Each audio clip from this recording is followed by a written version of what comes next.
Right, well.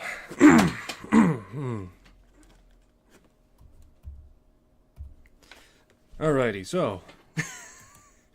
Just when I thought, hey, I'll take a break from streaming D&D for a short moment, just play a Code Vein a little bit as Code Vein 2 is coming out.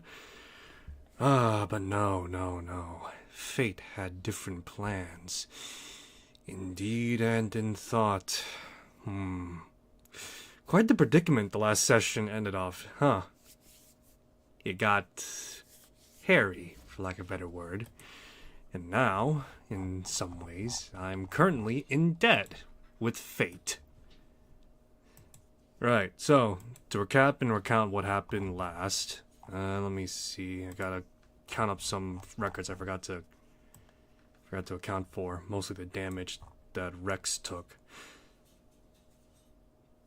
So, for the most part, after meeting Irina, Oh, give me a sec, because right now... Alright, can I customize more of the stuff? Because I do want to, like... No, I can't. I can only change the name, but... I can't change... Alright, so for the time being, we're just going to live with the solar. Alrighty. So, for the most part, to recap aptly and simply... Rex had pretty much explored this foreign anomalous world that brought him from Faerun, in which he found not much to be found, to be honest, other than an armory that, seemingly ordained by fate, had been... One moment as I'm just now rearranging some stuff. But now, he found an armory to which, for some reason, was left untouched, and seemingly pristine compared to the battle-scarred and worn room. However, as fate would have it, when Rex tried to open the door, an alarm tripped, to which the dead stirred loudly. Banshees, zombies, emerged from the halls and descended upon Rex and Irina, to which they both felled them pretty standard and simply.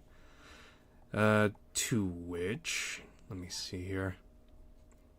Yes, to which, for the most part, after defeating the horde, the armory opened magically and mysteriously. It revealed all sorts of armaments and the like and such that Rex would be able to use later down the line and perhaps sell later down the line. Among them being a giant Slayer shotgun and a laser rifle. Joy. Unfortunately, however, as Rex and Irina reached the surface of wherever it is that they were at, they had come to the surface, to which they find themselves in a world unlike anything they've known and experienced thus far. Looming towers in the horizon stick out, touching the skies and the heavens. And as Rex looked around, he only managed to get a name for the local area he was in, Fort Dawn. To which he would ask Irina if they know where they were at, to which she would say she does not know. Only that they were close to Mount Celestia, in some strange way, Mount Celestia, but not so close that it would be able to make a difference, and that the plane that she's on isn't affected by her presence. To which Rex is and was confused by that notion and explanation.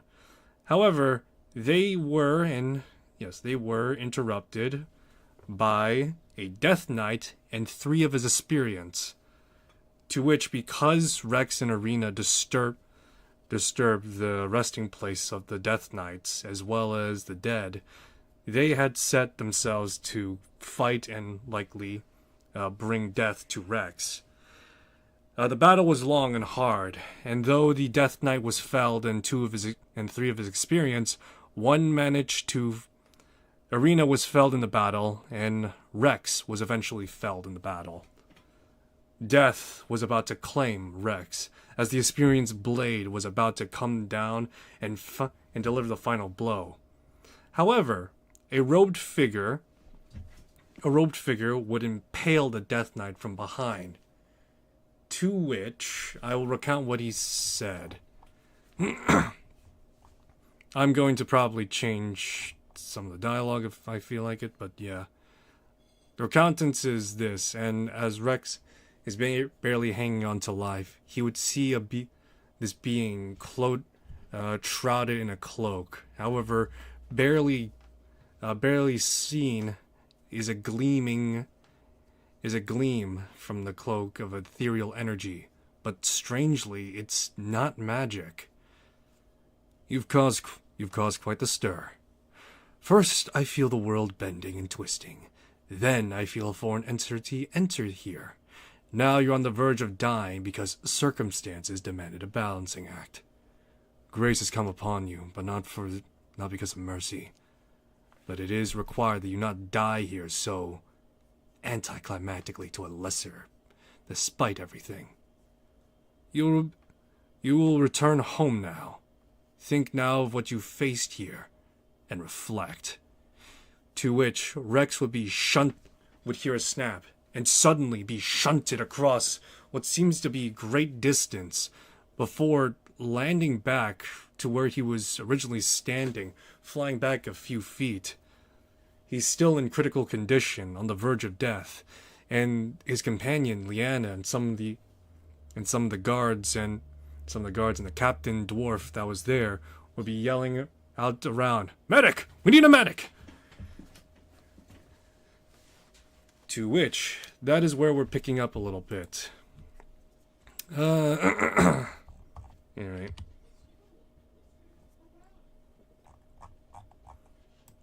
Alrighty. So, yeah. How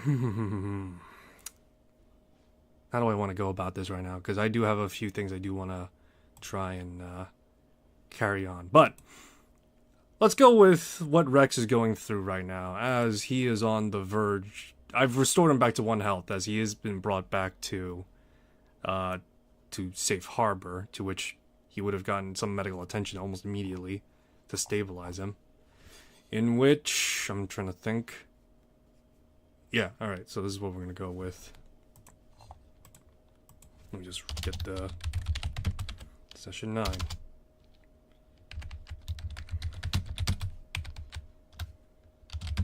As Rex, was clinging desperately to life, he would recount what had happened only moments before. They played freshly in his mind, and he wondered what he could have done differently.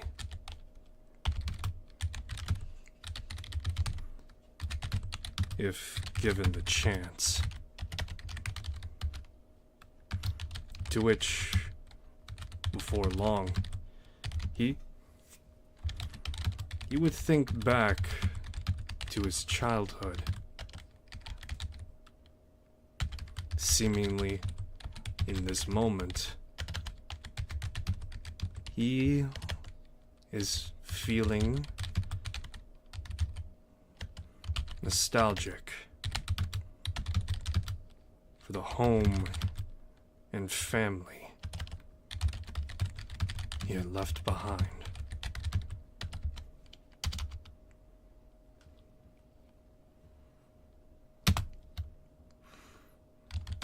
As Rex dreamed, as Rex dreamed, he dreamt of his home in what remained of the Silver Marches.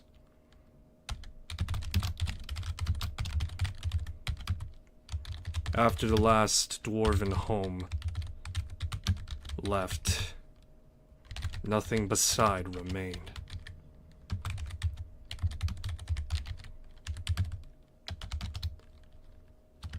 Nothing beside remained all that stood as a testament to the Silver Marches was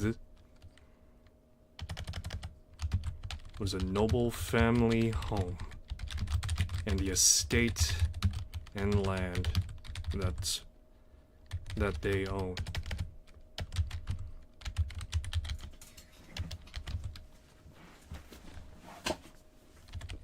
The matron Ida. The matron, give me a sec.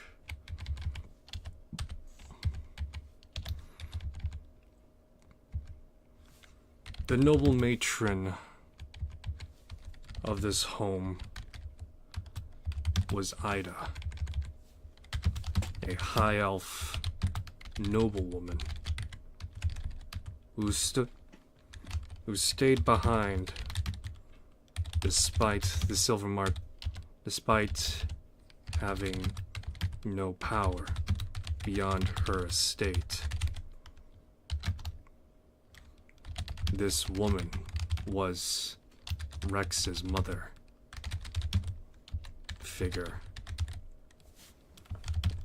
As he was told by her that he was a bastard son. Let me say that he was a bastard son from a related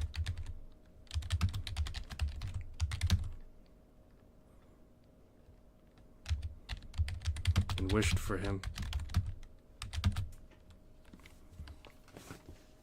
This woman was Rex's mother figure, as he was told by her that he was a bastard son from a related family, and wished him to be far away from their estates, leaving little to no claim.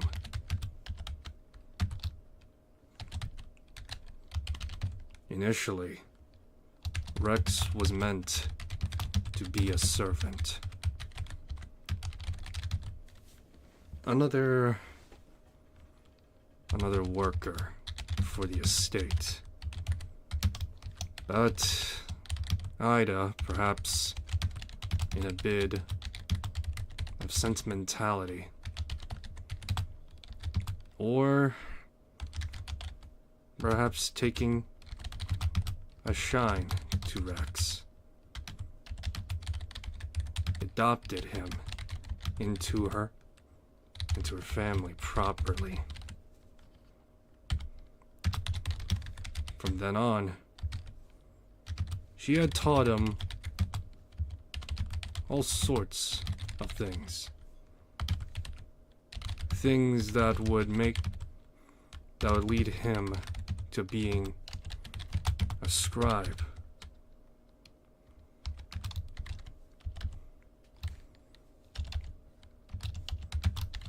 The days to follow,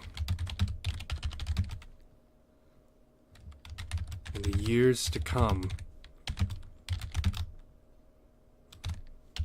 things would change. Among them would be Rex's fancy for heroism and adventure.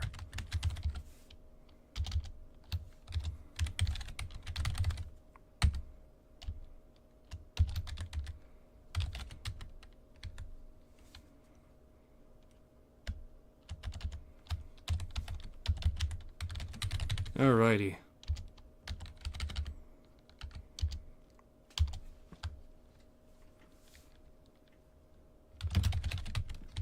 Young Rex would fly toward his matron's library, as he would ask a bold question. Here, let me see here. Yeah, alright. A young Rex would fly to his matron's library as he would ask a bold question to be taught in the ways of magic.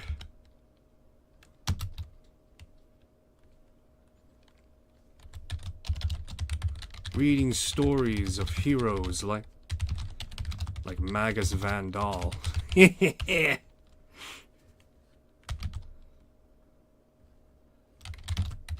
And Xena Thel. Yeah, boy! Sparked an interest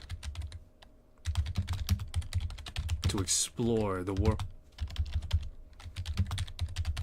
greater world as he knew it. He would find his matron reading, to which he would steel his courage and simply ask, "Matron, if I may ask, matron,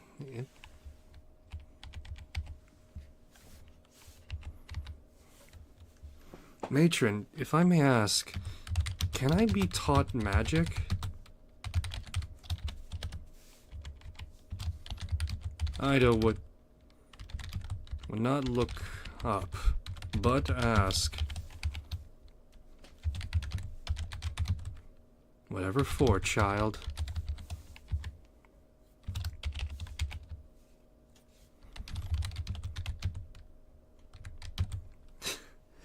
Is this where he would say, "I want to be an adventurer when I grow up"? Or, well, yeah, no, actually, that would be somewhat fitting in the idea of what I have.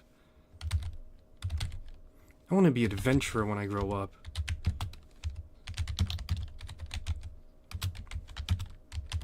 See the world. Make discoveries.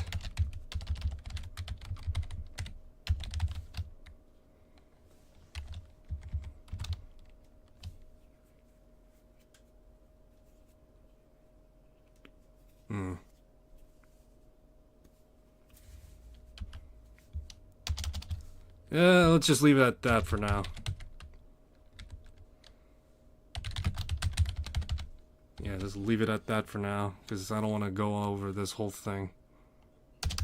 Alright. Rex would wake up.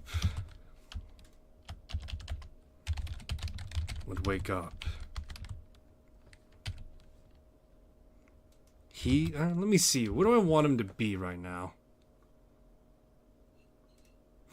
Alright, this is what I'm going to do, because it's not going to be a full-on rest, but it is going to be at the very least a healing rest. To which, I'm not going to impose any exhaustion or anything, because he was out. Rex will wake up as he would find himself in the Dallas estate. He would find himself in the Dallas estate, and in the room he claimed when Monica, Leanna, and Jiro moved in with him.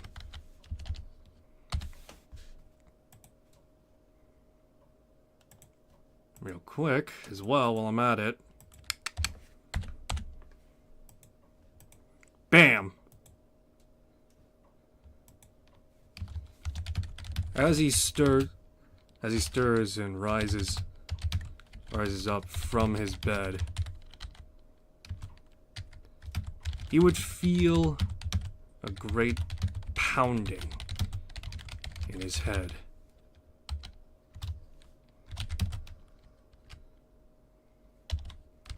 The memories of his last encounter plays back, and he pats himself down,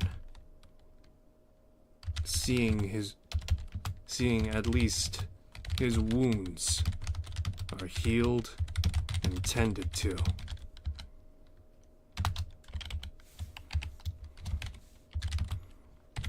You're up. A woman's voice. A woman's voice would say. Rex would turn and would see Irina. Irina? Give me a sec. I saw you die. Saw you die. How are you? Death means nothing to an angel. Death means nothing to an angel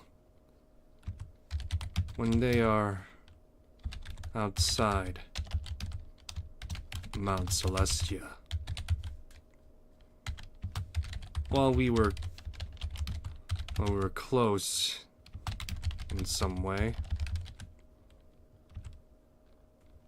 While we were close in some way, we were also far away.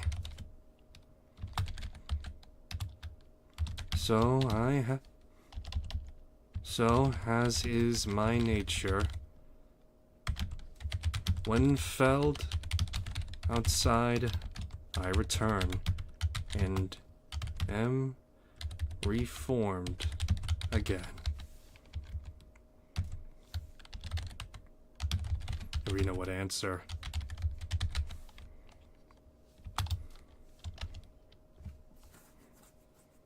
Alrighty.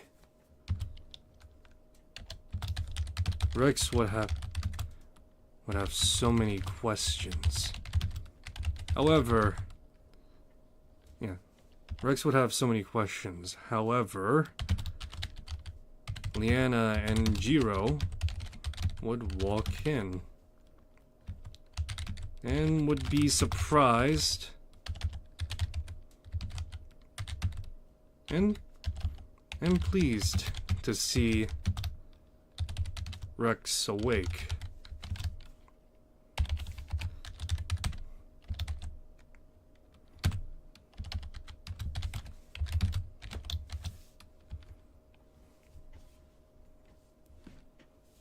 Rex, you're up!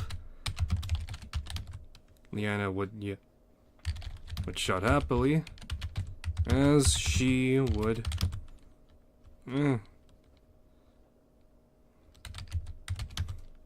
check over Rex's wounds. Gave us quite the scare.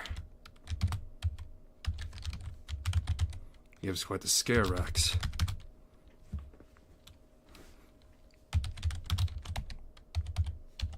When Liana brought you in. When Liana brought you in, you looked like you were 1 foot in the grave.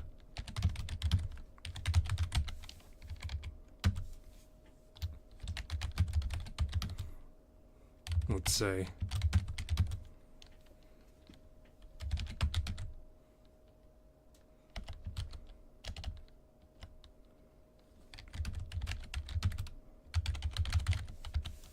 Alrighty.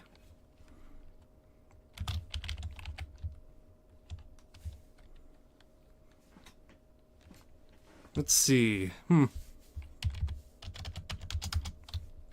Liana would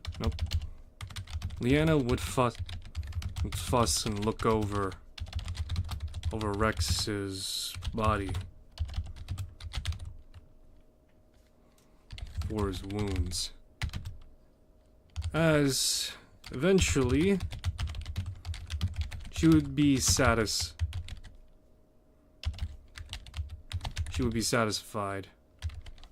enough and would ask, What happened? One moment you were checking the door. One moment you're checking the door. Next moment it's open. It's open and you're flying back.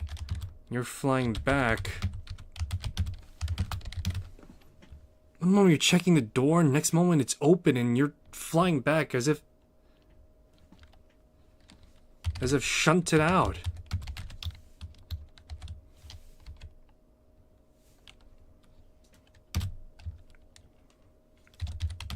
Rex is uncertain how to answer.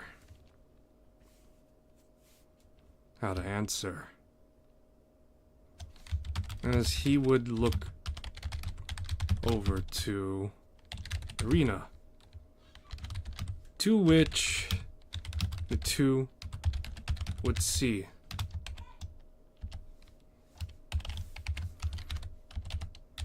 And who is this woman? And who is this woman?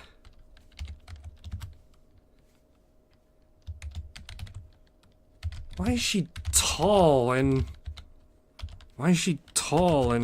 how do you know her?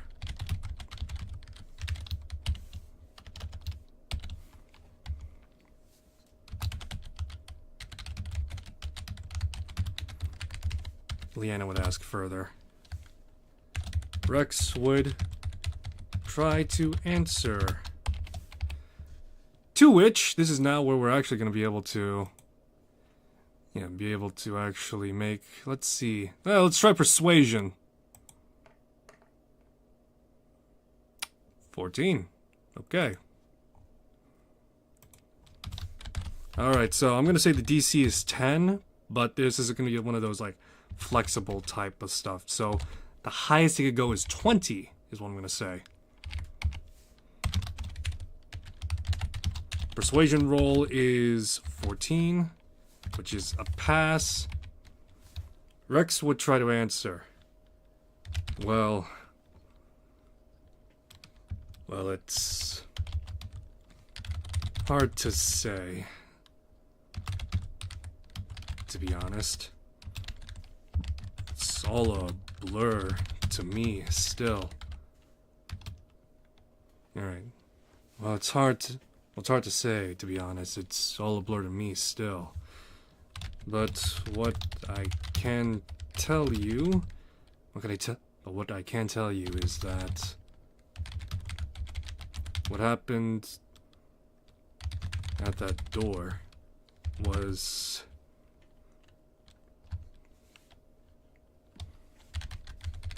something I couldn't...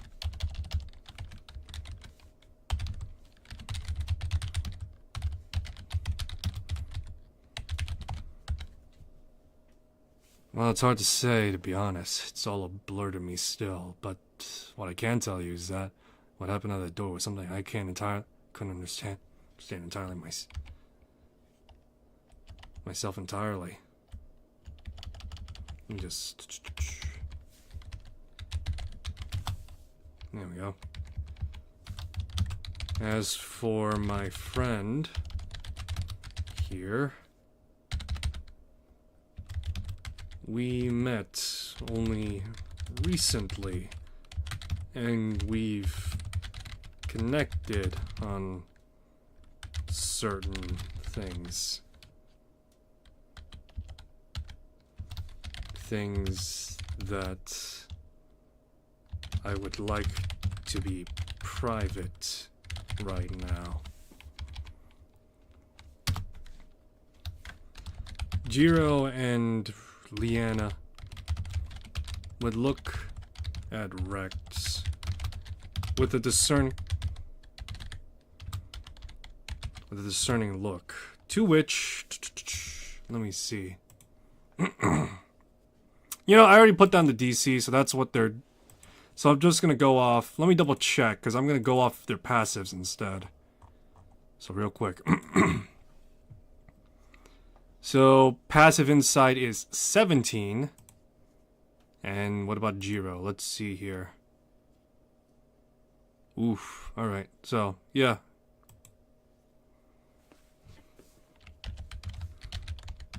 Jiro would say... Well...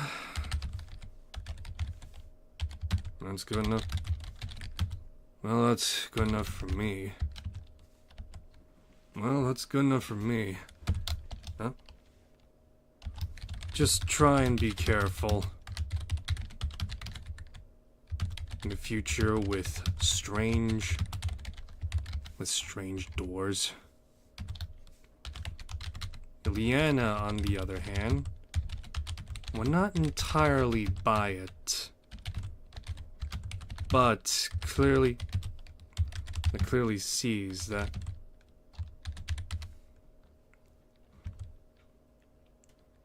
Rex is trying to make an effort in explaining and will let it go.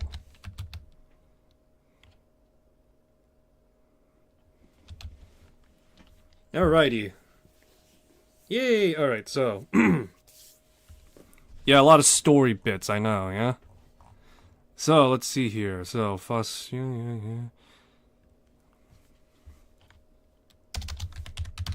Rex would be told to get some rest. Rex would be told to get some rest. As apparently, while he was out, a visitor came for him.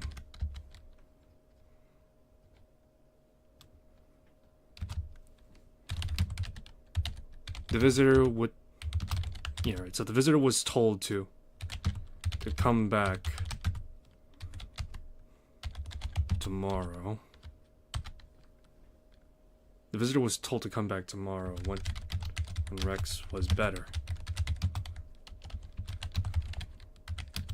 To which, seeing him recovered and conscious is enough to warrant that return.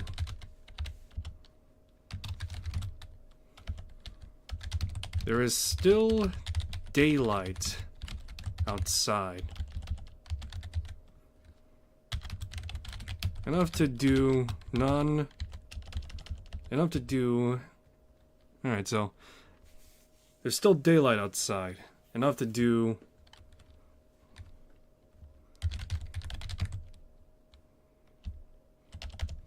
enough to study a spell, or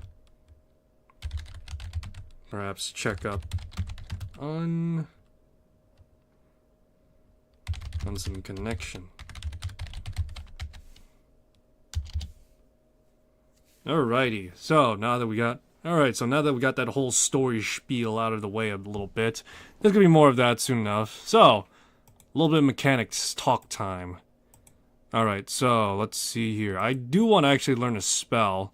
Particularly and specifically, it's going to be Liamin's Tiny Hut.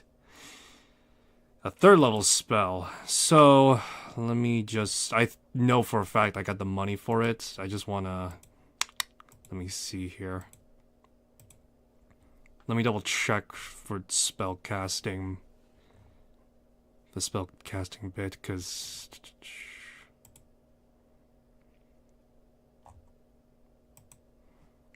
where is my spell? There it is. Alrighty. Copying a spell into the spell book, 2 hours and 150. Alright, so it's going to cost me about 150 GP, and along with that, it's going to cost about 6 hours, I think, if I'm not mistaken. So, alright.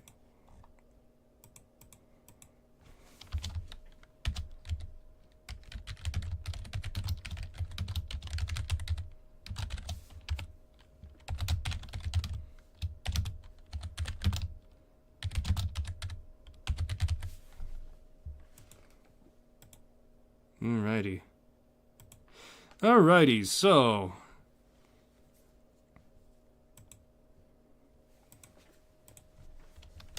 Alright, now is going to be enough to warrant a proper long rest. So, yay!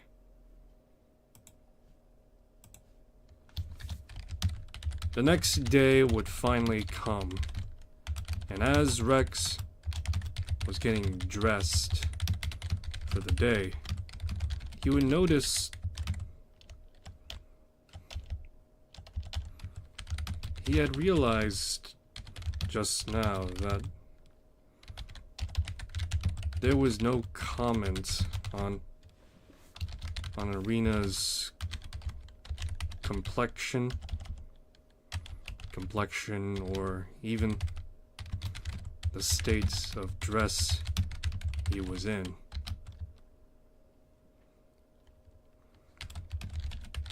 He would shake it off for now, as when he walked down to the first floor, he would hear a knock. Alright, so this is going to be off of 2 specific books. Well, yeah, it's going to be based off 2-3 books at least. Because we got like a bunch of stuff to go over. Where is my... Here it is. So, adventures. We're gonna be going over some beginner shit right now, boys and grills.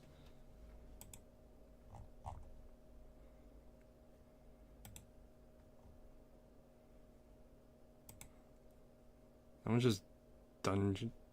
Shit, give me a sec.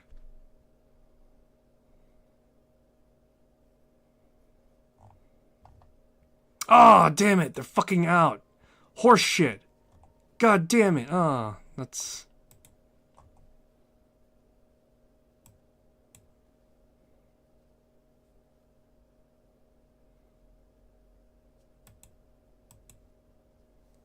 Alright, in either case, that's not something I'm going to be doing anyway. Alright, so we're going to be combining a whole slew of adventures that I have right now. Let me see, because there's like a few stuff. Let me see, because I got like 3 adventures I do actually want to go through. Not because of any particular loot or anything, it's just because I thought it'd be interesting to go through. And along with that, to actually do some other extra stuff as well. Alright, so let's see here.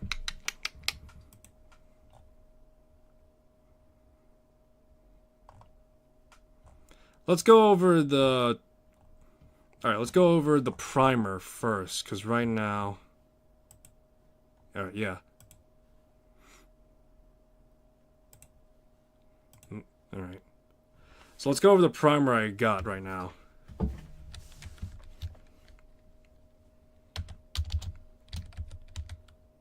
Alright. Greeting at the door. Rex would see... Alright, so let me see here.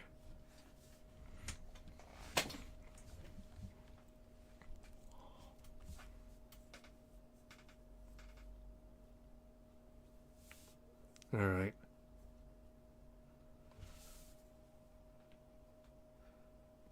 Alright. Let's see a priest of Ilmater. Yeah.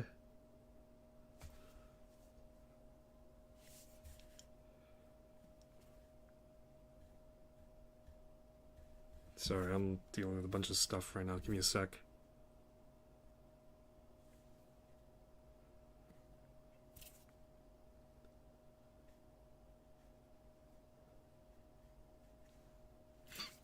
Damn.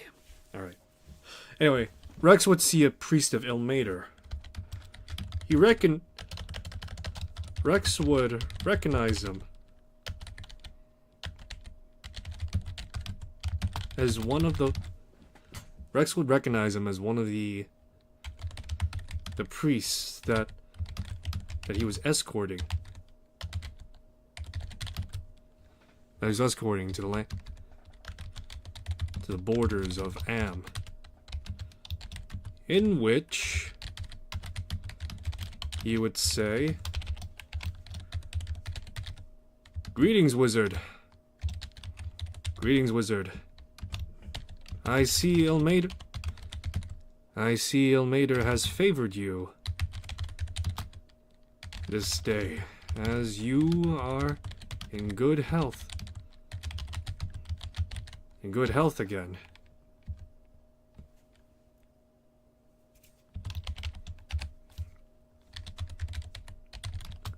Greetings again, priest.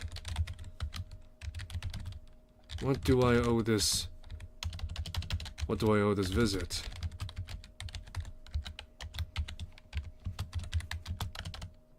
Rex would ask, as he invited the priest in.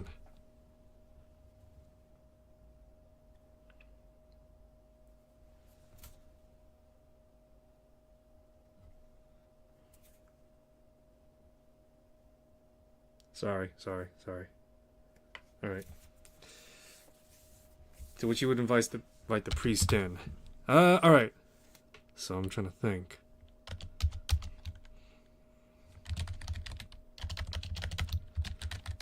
Quest.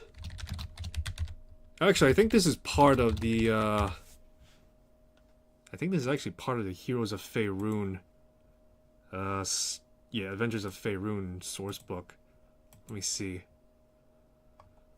Let's see. Yeah, the Tenebrous, yeah, it's here. Yep, it's here. Alright, in either case, I'm still working off of it. Yeah, I'm still working off of it. Whatever, it's the same thing. Potato and all that. Quest, the Tenebrous Stone.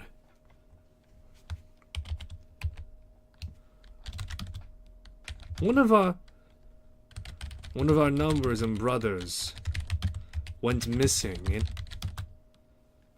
Let me see here. So, yeah. One of our numbers and brothers went missing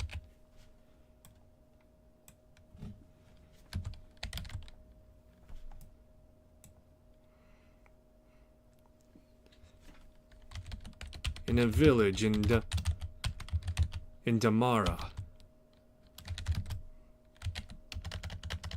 In a village in... One of our number and brothers went missing in a village in Damara. Let's see.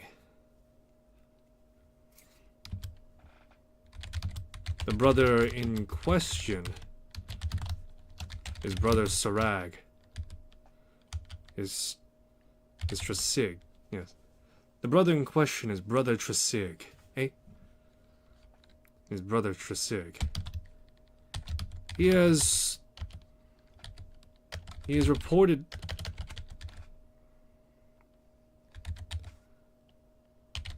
Let me see, actually. I gotta double check my lore, because it says here it's referencing a Yellow Rose Monastery.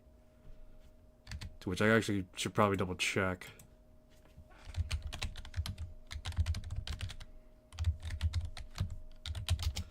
Let me see here. Citadel of the White Worm, dedicated to Saint Solar, twice martyr in Elmater. Alright, so it is... Alright, got it. So it is Elmater. I figured as much, but still. Best to, you know, make sure and all that. Let me see, who's Saint Solar? Twice martyr, alright. A one-ye god. Jeez. Alright, so, one of our number and brothers went missing in a village in Damara. The brother in question is Brother Sarag of the Yellow Rose. Alright. Of the Yellow Rose Monastery. He reportedly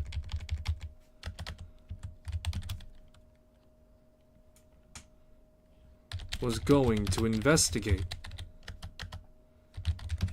He was reportedly going to investigate a quarry. One that is believed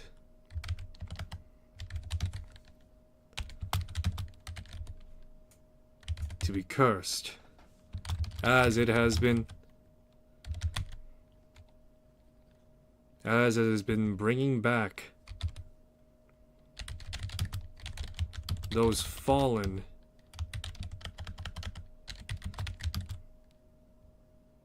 in the mines back as undead.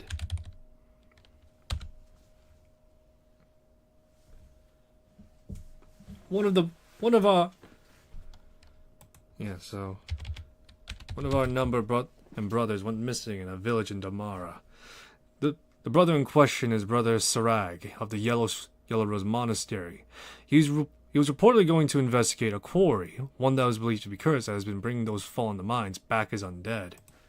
He has not sent word or report since his arrival. And given your service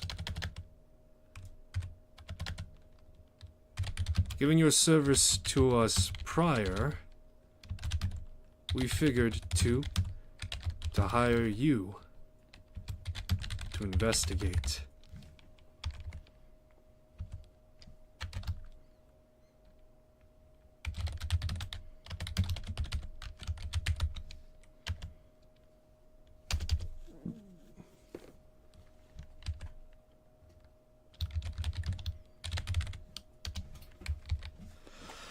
Alrighty. Alright, so real quick, let's get a good look at where Damara is, if at all. Because, let's see here, Thaymount, Helmsdale. Let me see if I can get a proper... Let's see, where the fuck is Damara?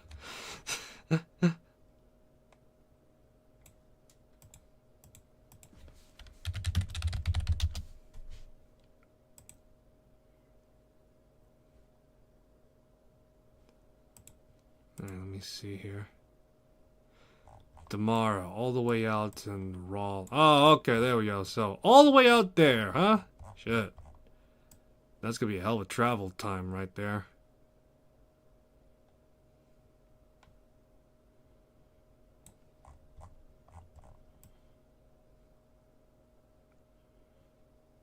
Let me see.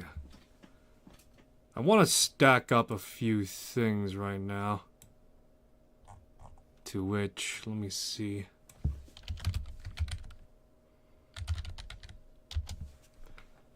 Where is Phandalin?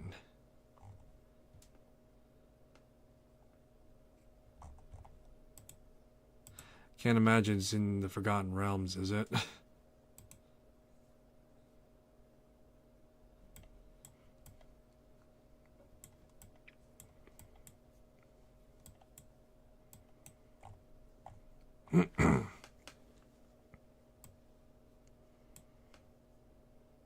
Neverwinter Wood.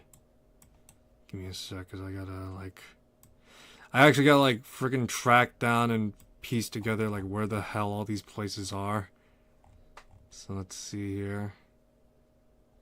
Helm's Hold, Phandalin. There we go. All right, so I'm gonna do is a little Kobayashi Maruing myself, to which this quest is gonna be one of the kickoffs, so to speak. Okay, yeah.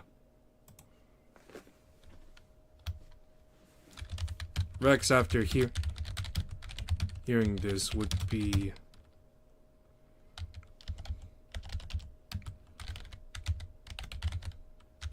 contemplate the ask. He would agree to the quest and will make preparations. Rex, after hearing this, would contemplate the ask. He would agree to the quest and would make preparations to leave, as he would say to the priest.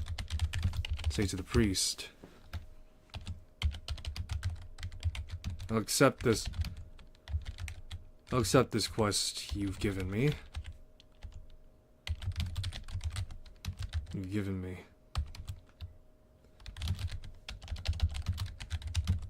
Is there anyone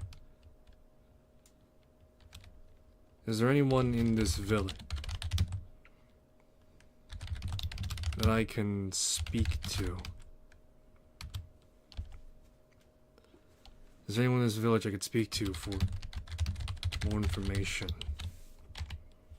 To which the priest of Ilmater would say, the village elders would know more, as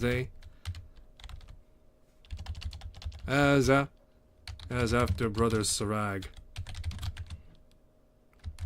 Trasig, and not sent any more letters in word. We felt prudent to contact the village elders. The village's elders. To which they more than willingly told us.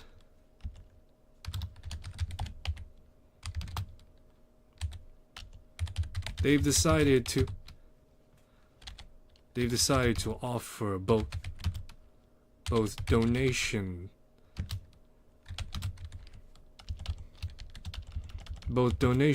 to Ilmater and a bounty for anyone willing to undertake this quest.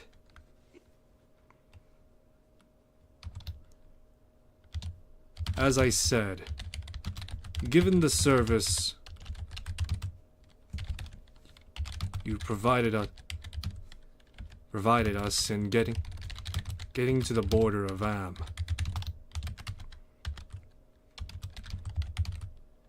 it was suited to ask you if you were available.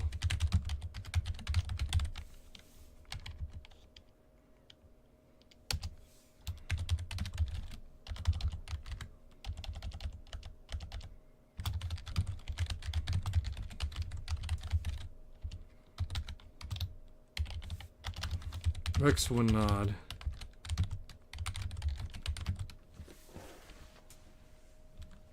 And would guide the to exit, in which they would exchange farewells, and Rex will go to gather his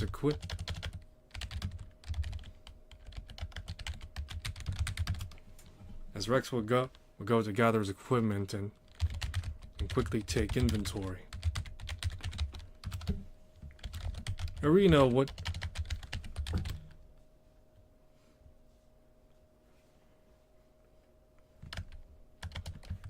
hearing of this, would offer to join Rex, in which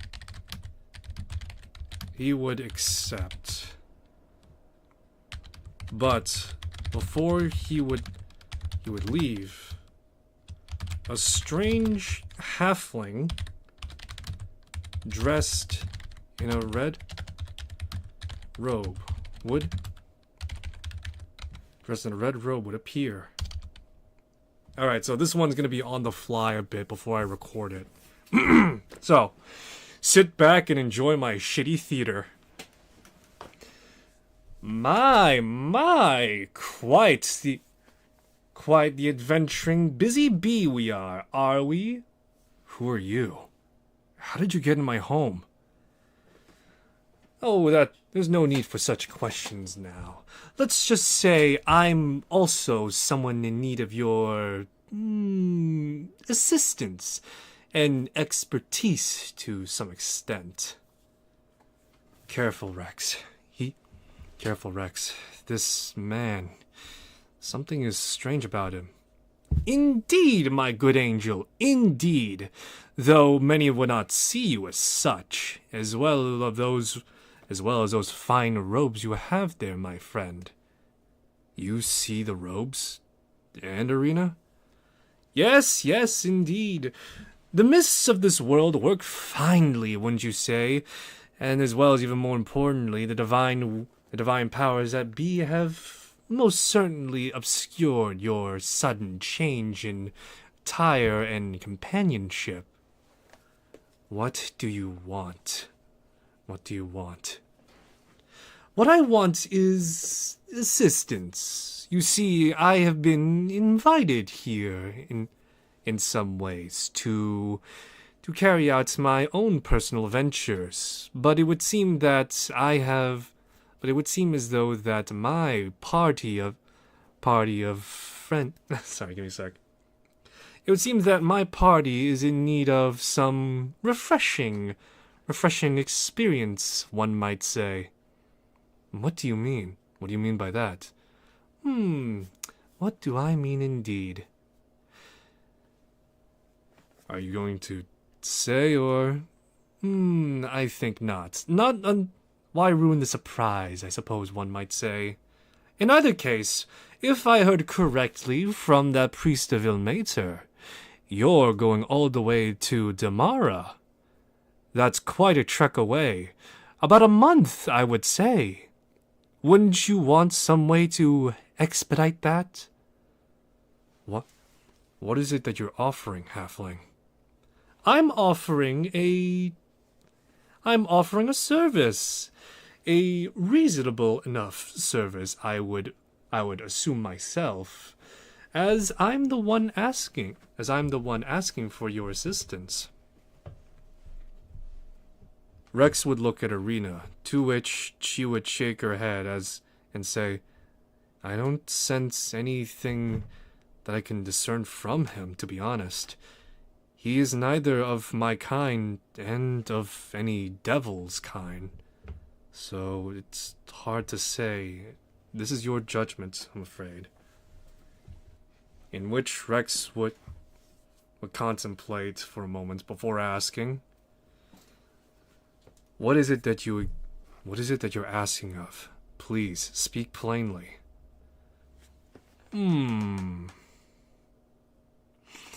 It seems my fanciful words are not reaching you quite as well, so I shall grant your request. I was invited here into this world by a being that had thought to offer adventure, to which they were correct. However, it seems as though I have greatly overestimated how prepared my party was, to which currently they are undertaking an investigation of a mines up north of this continent, near Neverwinter. Yes, the very same where all your favorite heroes had hailed from, Xenothel, the naked barbarian, and the mage who defied his destinies, Magus Vandal. You know of them? Only just now. In either case, they require assistance as they've been divided, as their attention is currently divided. One is in regard to a friend that was brought over in this realm. However, she has been compromised, one might say. And as such, the party's been divided. For now, though, I require you to return the party back to being whole. Oh, is that all? Yes, indeed, that is all for the time being. Well, if that's all it is, and it's up north, and you're willing to teleport us, I don't suppose why not. What should I call you, though? You may call me... Master doesn't suit my namesake anymore, given the current circumstance, so you may call me Dungeon Guide. That's what my party has been calling me, anyhow, in the latest turn. Okay, Dungeon Guide. Take us to where your party is, and we'll take it from there. Splendid! Do stay still. I don't wish for you and your belongings to be lost.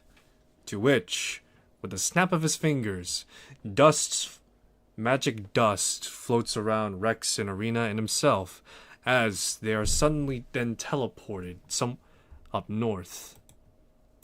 In which, let me see if I can pull up the map for it.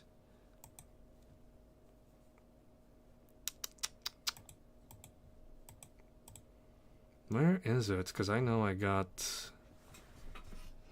Lost Mine of Phandalin. At least I think I got it. Let me try and like go over and check it over.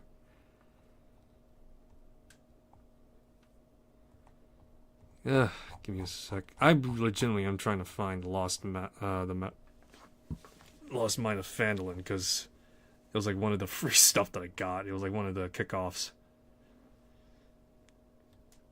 Shit. I don't think I got the map set though. Phandelver below. Quest for the Infinite Staircase. I got like all these other stuff, but I don't have the actual fucking. Let me see, what the fuck? You know, I'm just gonna go with the quest that specifically is more important in this instance. To which I'm just gonna rip out the maps here. Let me see. I really do want to go over real quick where the. Like, seriously, where the hell is the Lost Mines? Is it like under like a specific. Yeah, is it like under like a specific thing right now?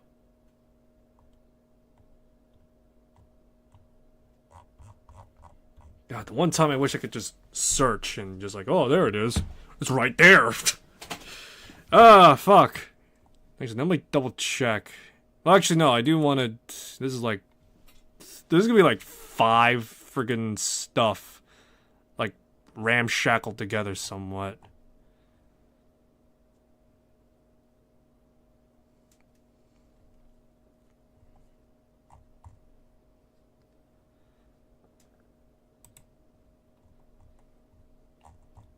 And give me a sec. Give me a sec. Where is my... Because I could have sworn I actually did have Lost Mine of Phandalin, but for some reason I don't. Oh, there it is. Lost Mine of Phandelver. There we go. The Lost Mine of Phandelver, guys. Here it is, and we got like a few other extra stuff here too. Excellent. Okay, fine. Yeah, fantastic. Yeah. Because I got like a bunch of shared content from like some friends. Alright. Actually, hold on. I did want to tackle a different quest. Let me see, actually. Where's this... Yeah, real quick. Where is this adventure at?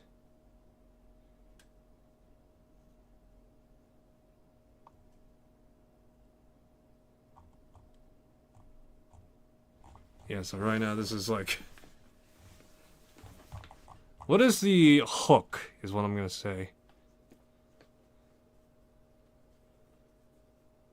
Alright, this is... Oh no, this is Goblin Trouble, okay. Because I was gonna say... No, because...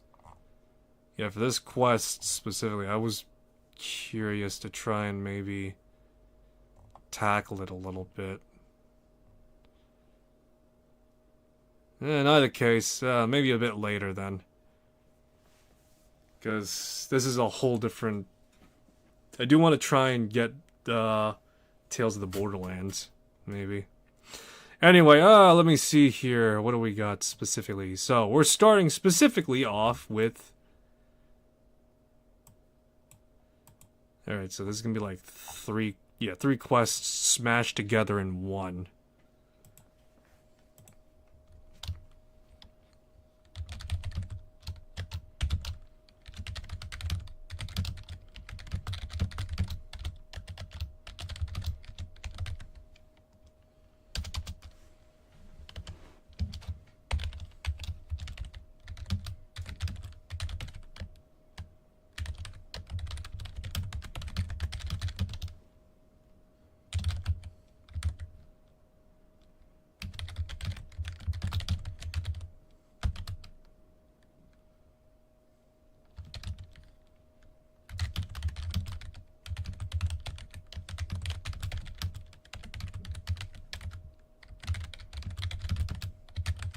right.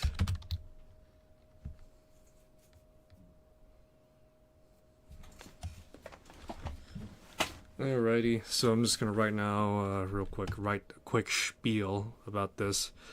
Quite the travel you must make to tomorrow, from what I hear. I can make that easier for you in exchange for a favor. You see,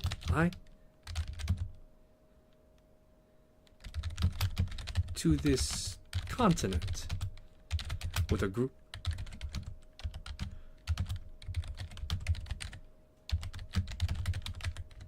Is currently divided.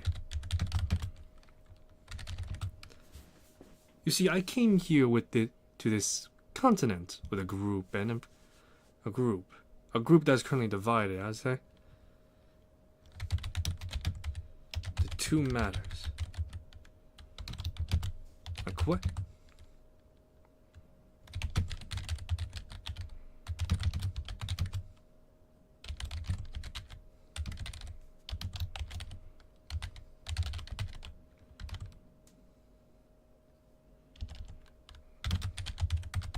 However,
alrighty.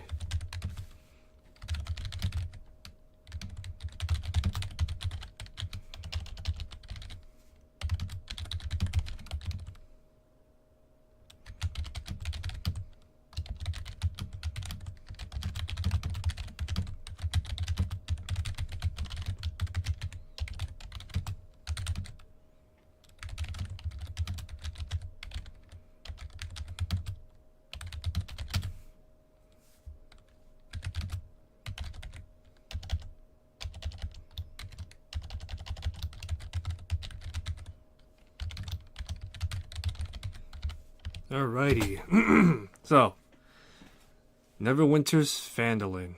Again, let me check, because I know that I got, like... Yeah, let's just go with the Phandalin region, because... let's just go with the Phandalin region. Then just use some of the other stuff for it as well.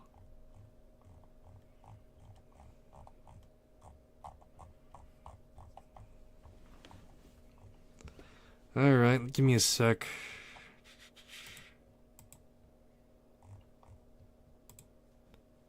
Let's see. Alright, so here they are. It's Neverwinter, and they're all the way down there. Let me see if there's any specific details as to this.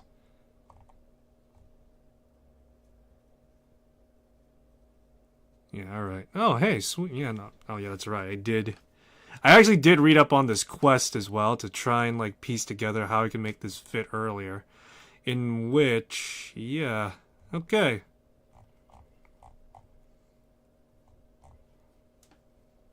Alright, let me get all the maps primed and ready then. So that way I can actually just draw from it when I need to do. Oh wait, no, I already did that. So it's the woodland pool and the crystal ball map. Alright, so let me just set the stage and the players, I guess.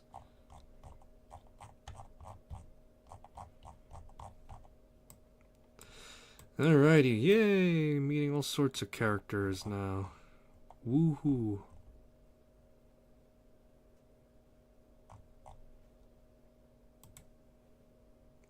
Oh shit, they're not in the campaign.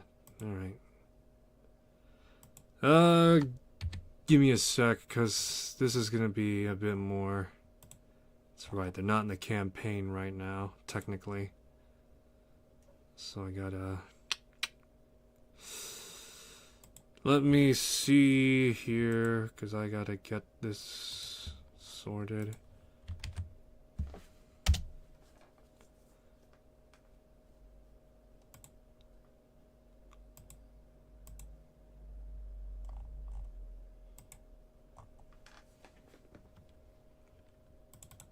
Yeah, because I created these characters, or rather, I didn't create these characters, but I went off the pre-made character slots that were here. Yeah, that were here from D&D's 50th anniversary, to which these are, yes, I am actually adding characters from the 80s cartoon right now, in which currently...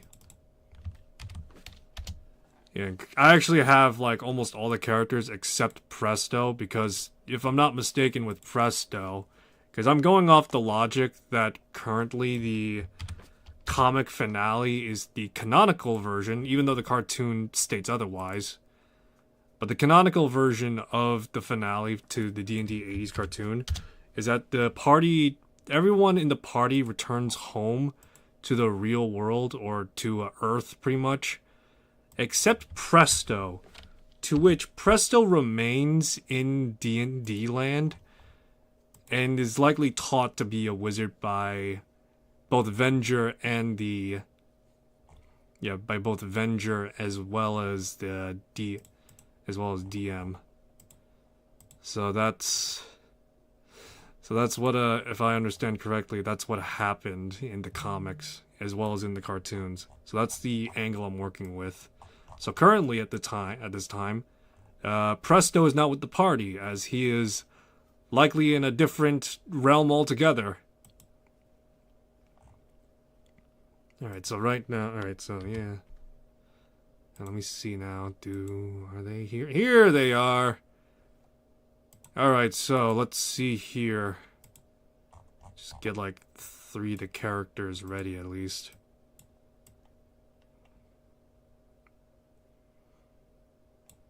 Alright, so for sake of brevity, I'm just gonna leave. Yeah, so for the sake of brevity, I am gonna leave at the very least.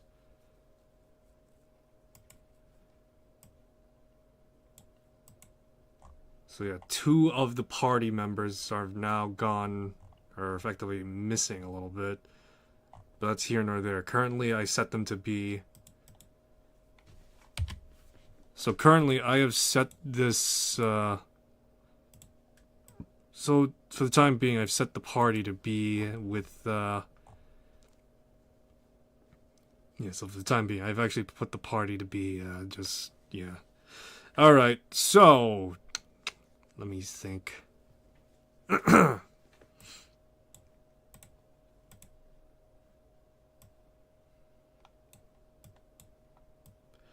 I'm going to be doing a lot of window juggling right now. So get used to it, boys and grills. Alrighty, so. As Rex and Arena arrive at Phandalin, they see that the robed halfling is gone.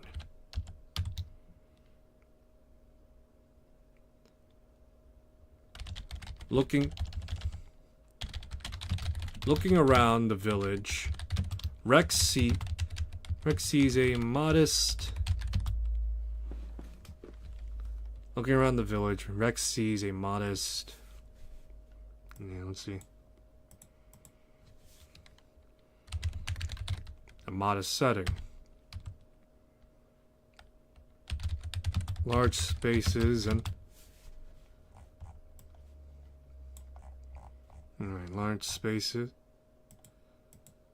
Large spaces and buildings meant to serve as an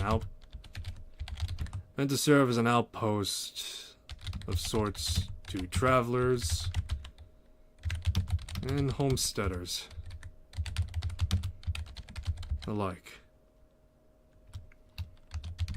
As Rex is getting his bearings,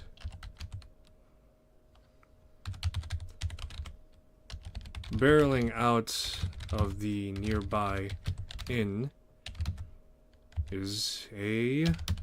let's see. Yeah, I'm just gonna go with Sheila, because if I'm not mistaken in the cartoon, she and Bobby are brother and sister. To which, barreling out of a nearby inn is a young adult woman, cladded in a bluish purple attire.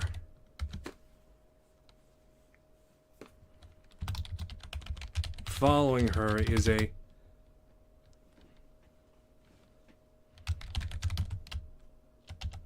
two other women and a young man.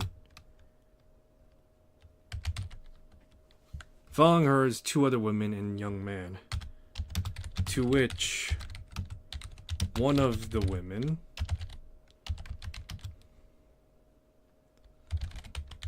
let's say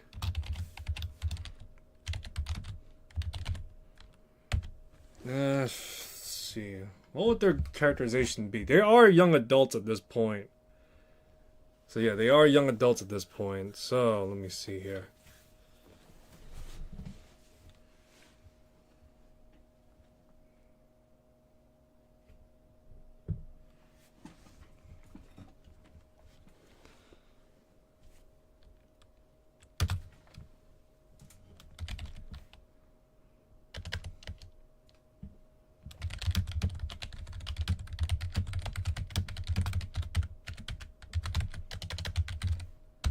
Sheila, wait. This is a little rash given the circumstance. Rash?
Let me see. I'm trying to literally think of their dialogue right now, and I'm writing it out as I go along. Maybe I should go with instead a, yeah, let's just do this instead, because I don't want to write this out altogether.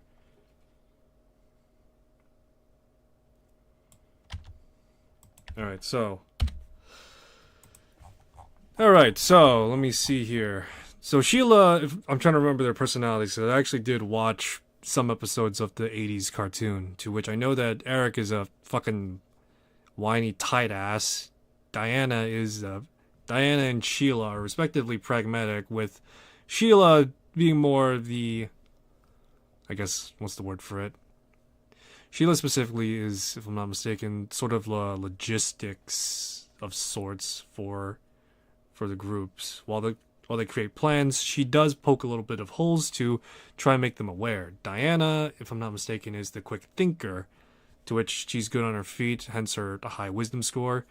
And Nico, she did not exist in the cartoon, but it was just, but according to the sources, Nico is meant to be the fill-in for the cleric. To which I know that Hank is the leader, to which he is usually depicted as heroic and the like. And Bobby at the time is and was a young kid.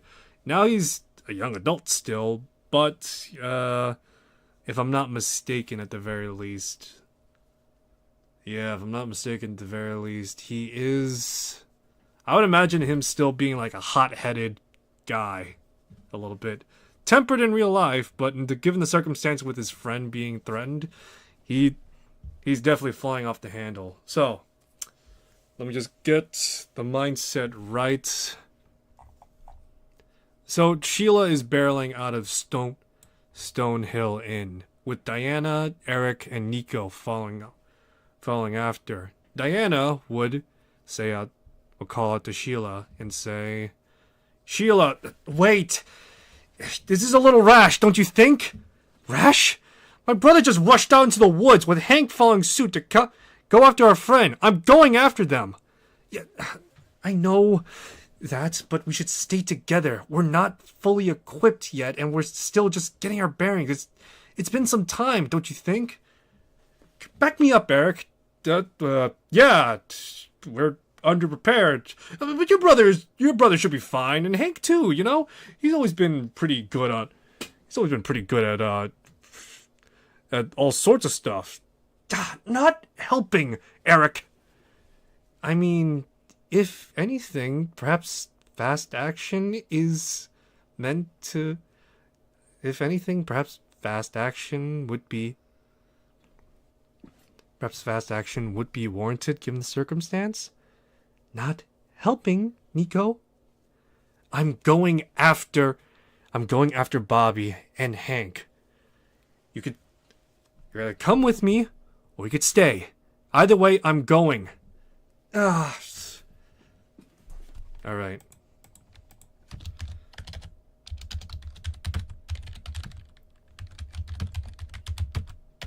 To an argument.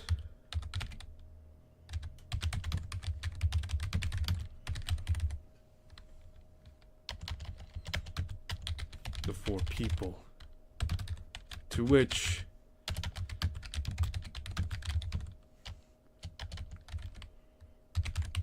you would suspect the people.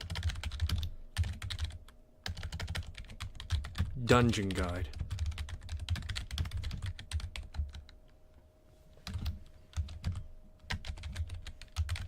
Approaching, Rex would ask, "Are you...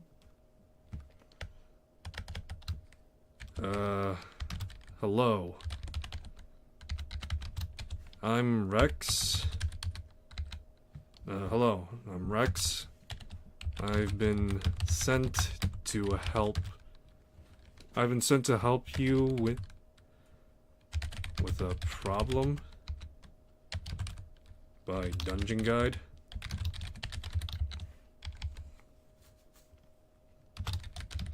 The four would look at Rex as soon as he mentioned Dungeon Guide.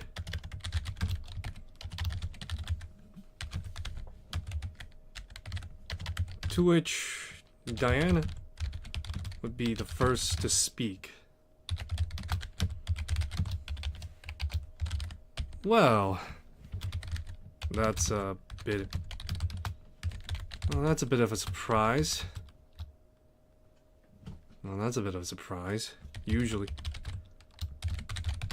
Usually Dungeon Guide gives us a riddle and helps for us to figure it out.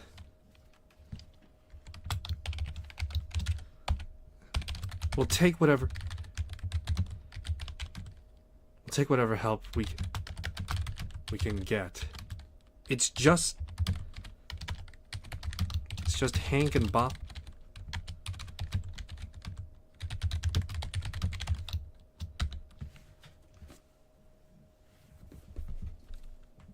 It's just Hank and Bobby out there right now.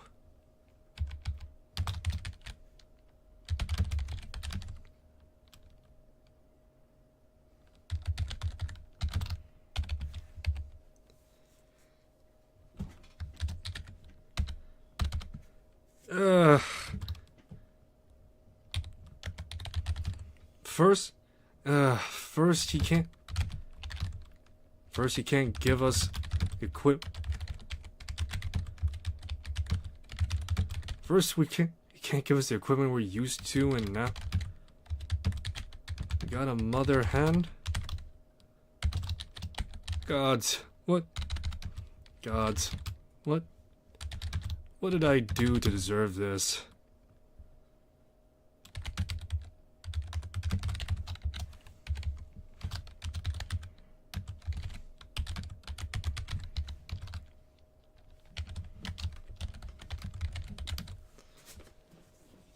Alright. Nico would,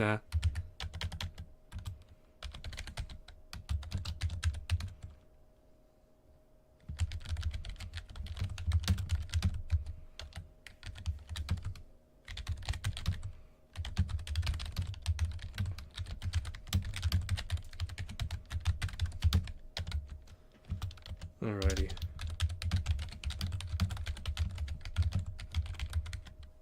Alright, so Rex will be told what happened, to which Sheila would explain poignantly. So this is what's going on right now. Two of our party right now have gone out to help a friend. This friend of ours is a unicorn, Uni. Bobby and Uni, they're close, really close. Thicker than blood and all that. And as soon as he heard that Uni was in trouble, he just rushed out to the woods, screaming out Uni's name. Hank went after him, following shortly went after him to help him out. And right now, Dungeon Guy told us not to worry, and to focus on the quest at hand. But I can't, if I'm being honest right now.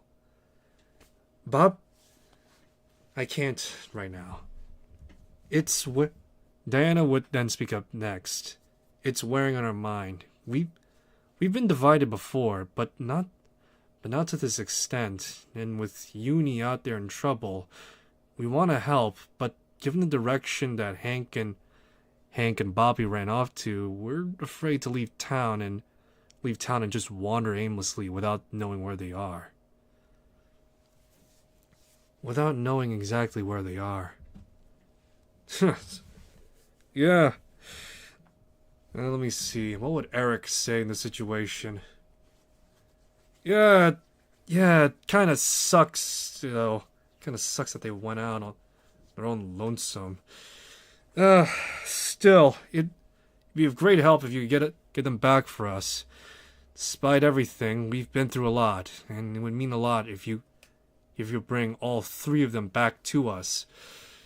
It would also be great to see that one horn. It would also be great to see that one horn ass again.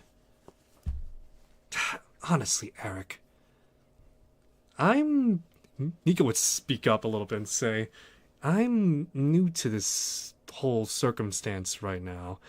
I've traveled here before, I've traveled here before, and I've shared this experience with the party, but I'm not entirely familiar with the circumstances of what led this to be here exactly.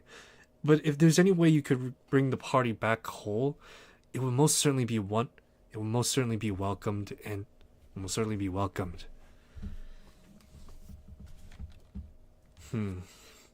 So this is what he meant when Dungeon Guide said that the party was divided. Well, suppose I got something to work with at least. Do you know where your friends Bobby and Hank ran off to? To which, let me see here on the book. Phandalin Sword Coast nearby. A unicorn in Neverwinter Woods. To which, let me see here.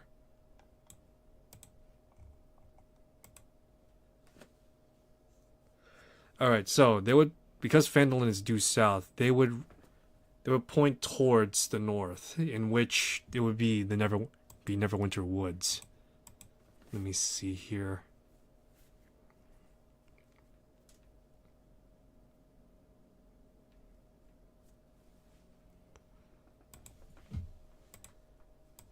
Alrighty, yeah, okay. So, yeah, alright, give me a sec. Alright, so.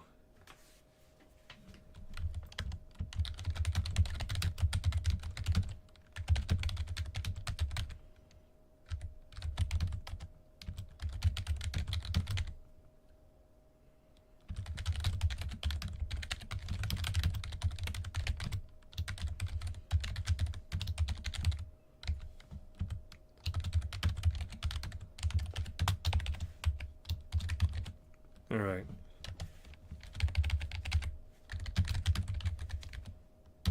Rex would stay to the party. Stay here in town a while. I'll go looking after your friends. I'll go looking after your friends. What vocations are your friends?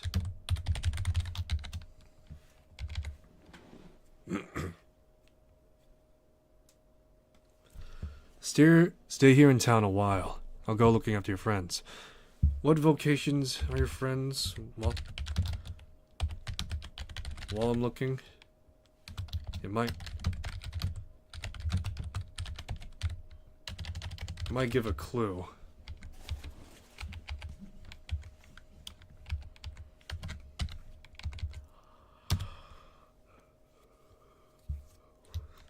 Rex would be told that Hank is a ranger and Bobby is a barbarian.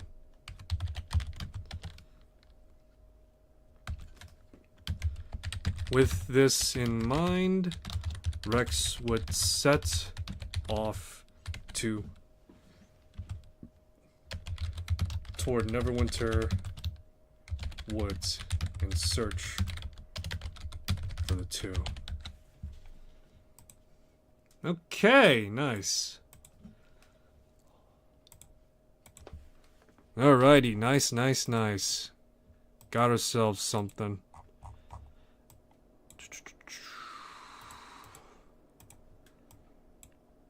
Alright, so down here in Phandalin now. Alright, so Rex and Irina are going to be traveling along the road for a while, and then afterwards travel the Triboar Trail, in which they would then depart into the Neverwinter Woods, to which, as of right now, they're going to begin doing investigation checks. This would also, yeah, they will do investigation checks as well as, give me a sec. Yes, they're going to do investigation checks as well as any... Yeah, so... investigation checks to see if there's anything that can be found of, like, signs. In which, this is going to be a high roll, so at minimum... So it needs to be at least DC 12 to beat the bare minimum and avoid being...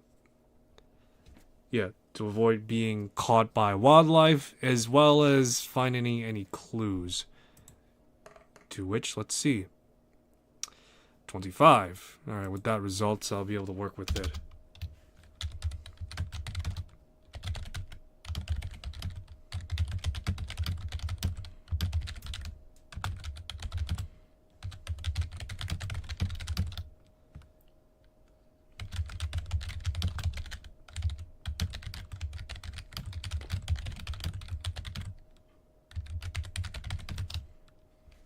Alright, DC 12 to... let's go with Yeah, let's go with 20 being the highest.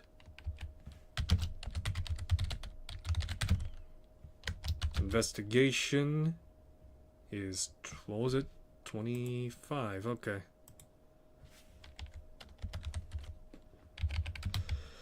Alrighty. Rex would search the woods. Narrowly avoiding any wildlife encounters. Narrowly avoiding any wildlife encounters here and there. But there are signs of human footsteps passing through. Along with that, marks on the trees as well as, instead of marks, I'll say, along with that, arrows on the trees marking their path.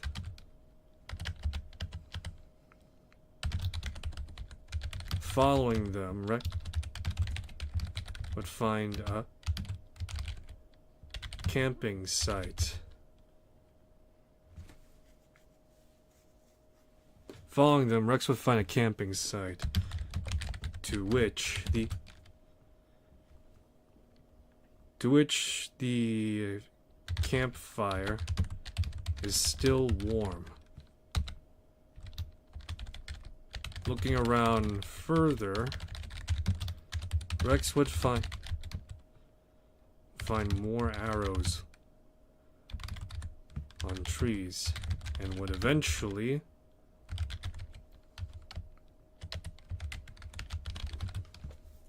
find more arrows on trees. It would eventually find a clearing.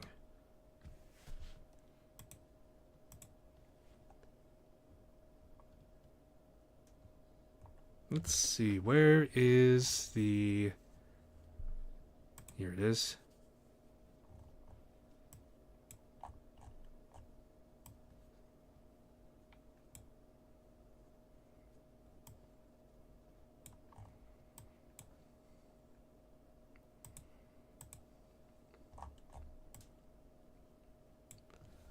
Alrighty, yeah, here we go. Okay, so let's get all the players set up a bit. So we got Rex, we got Irina, who's still the Solar. Then afterwards we got Hank, and then we got old Bobby Boy. To which, where the fuck is he?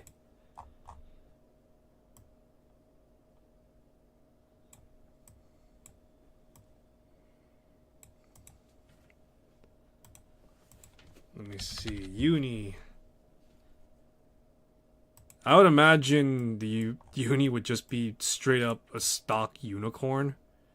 To which, let me see if there's any like stats attached to Uni specifically. Yeah, no, it's just unicorn. That's it. Oh no, we currently use the Warhorse stats. Okay. Oh, okay, so right now she's using Warhorse stats. So, alright, so, yeah, alright, fair enough. Given the circumstances and... Yeah, given the circumstances and all that, yeah, that makes sense, because... Yeah, give me a sec. Let me just slap down the Warhorse. Currently... let me see, who's there?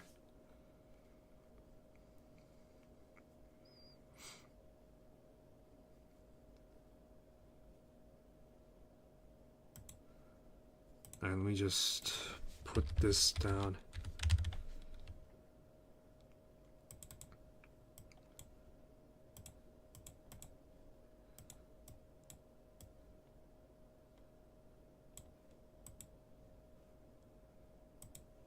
Alright, Bugbear and Bullywugs. Alright.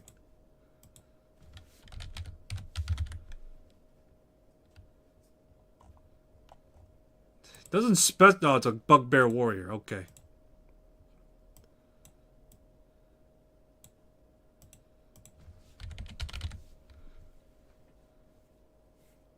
It's Bullywug warriors.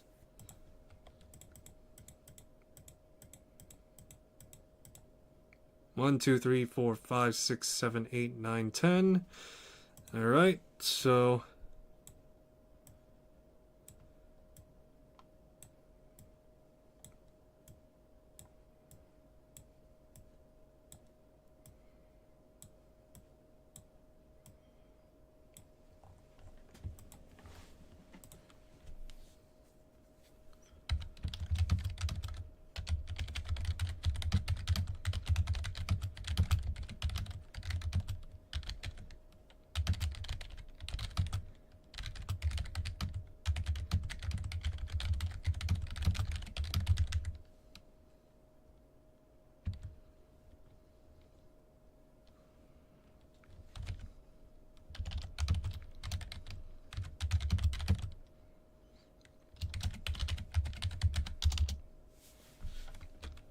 alrighty.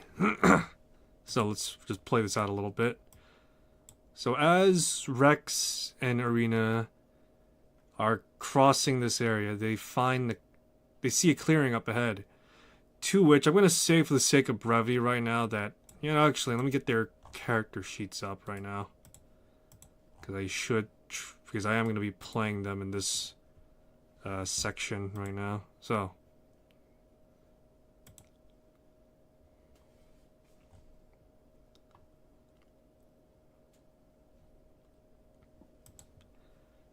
but yeah, straight out, I'm just gonna say that they're in stealth and that Rex can't see them right now as he's focused on the noises ahead. I know theoretically their stealth is probably not that great. Yeah, Bobby's got like 5 stealth. Hank has 5 stealth. So fucking Rex is like the only one high enough, but yeah, so let's see. So, as Rex approaches this clearing, he would see... Let me see what it says here. Let me see here.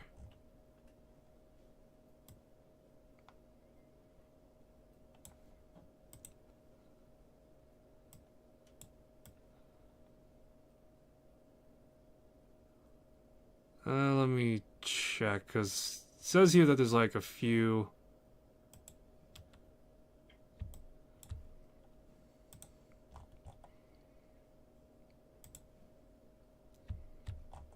Son of a bitch. Right now I'm dealing with like a... Alright, so let me see here. So the bugbear is standing up top.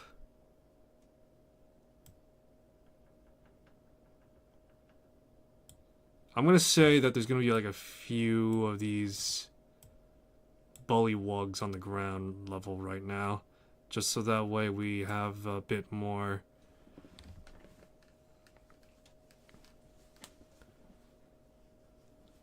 Yeah. Yeah, I'm just gonna say that there's gonna be like... But yeah, that seems like a good number. 5, actually. 5 bullywugs. Just right there, just standing over and like trying to like keep the net down. And trying to keep the net down. And this is like something that just only recently happened just now. Let me see. Is there any more details I could get from it? So no, okay. As Rex approaches the clearing, the yells and shouts will become clear. All right, lads, net her up. Make sure she's fit. I don't want any wounded mares. Don't sell as well. And as Rex is making himself clear and seeing this right now, you would see, oh, what's this now? A wanderer? Well, friend, you chose a bad time to be lost right now. Kill them, boys! To which, this is where initiative starts to kick off. Now let me see. Where's my encounter? Where's the encounter? There it is. Alright, we're gonna do auto initiative. So let's see here. Oh god, why is fucking Rex always rolling low on these? What the fuck? He's got like +4. Alright, in either case, let me check and see. Okay, so right now.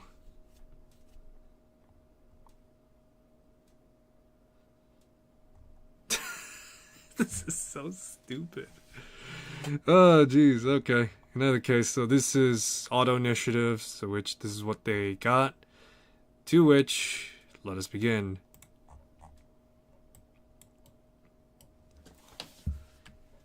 Irina is going to be first, and let me see.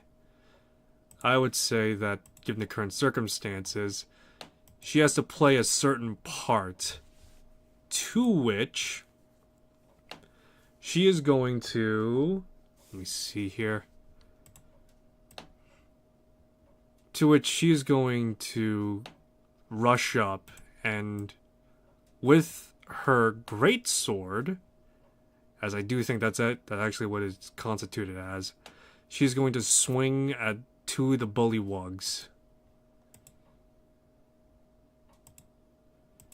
In which I'm 100% certain no matter what happens, these fuckers are dead. Yep, so they take the full brunt of the damage.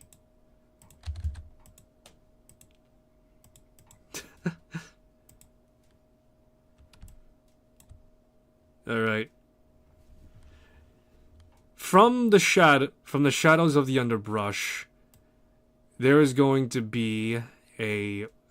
There's going to be a 2 shots shot out. So I'm going to make this with advantage. Because why not? You can't stop me, game. This is with advantage. There you go. Alright, so that's... First one's definitely going to hit. Second one's definitely going to hit. So that's... Yeah, I'm going to roll the damage for that. To which... One of them is going to apply... Actually, hold on. Hordebreaker can theoretically... No, never mind. Never mind. So, yeah, so currently 2 of the bullywugs are going to suffer 7 points of piercing damage. Alright. And the sprites... let me see what their deal is right now.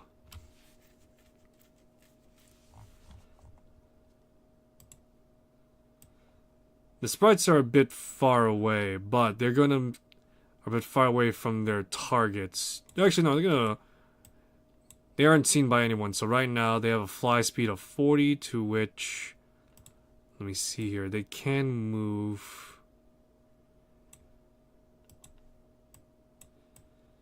about here.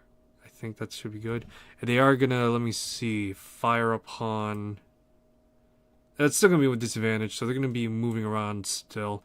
They're going to be firing... the pair of them are going to be firing their enchanted bow. To which is going to be with disadvantage. That's going to hit regardless. And that's going to also hit. So, it's going to hit 2 of these guys for 1 piercing damage, and they're going to be charmed, to which they need to make...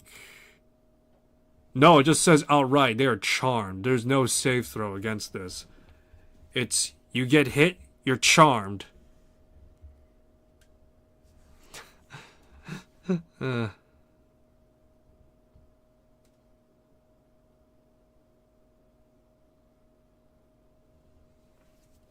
Alright, but yeah. You get hit, you're charmed. That's it. But they do sustain 1 point of damage, so there is that. So the initial proc, at the very least, yeah.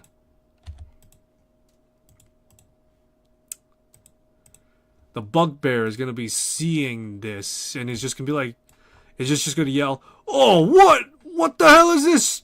What the hell is this shit? Ah, shows what I get for not getting proper help. Best to do things myself." To which the bugbear is just gonna languishly walk down and just walk down, readying his weapon of choice, which, if I'm not mistaken, is like a scimitar or something like that. Oh no, it's a hammer. Okay. All right, bullywugs. So, two of the bullywugs, you're gonna see Arena just strike down one of their number, to which they're gonna roll a wisdom save. Two of them at least. So let's see. I'm gonna say the DC's minimum 12 for this scenario, to which 3 of them keep their nerve. One of them, however, seeing one of their buddies just get cleaved, just pretty much decimated by, just get absolutely wrecked, he's just gonna be like, "Oh god, oh gods, no, oh, oh," and they're gonna, let's see, what's their move speed, if at all?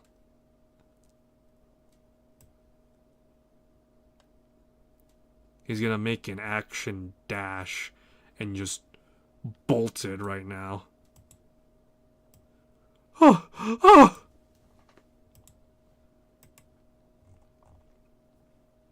The others have kept their nerve enough that they knew what they were signing up for, despite this being an overwhelming force. To which they are going to... yes, they are going to attempt to swarm and attack Arena. Let me see here. So, there's always a possibility. Oh, that does hit. Okay. Man, these guys, wow, they hit the celestial. They've hit a celestial being. Alright, 2, 3, 4, 5.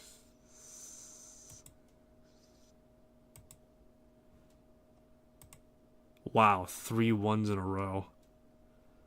And they hit a celestial. Well, 2 of them hit a celestial. So, yeah. Let me see. So 8, 5, 1, 1, 9 is 6. So that means 15 points total sustained against Arena. To which, damn. Let me see. Does immunity to poison mean immunity to poison? Oh no, poison damage. All right, so it's just gonna be straight up 13 points of damage then. So yeah, 13 points. Damage sustained.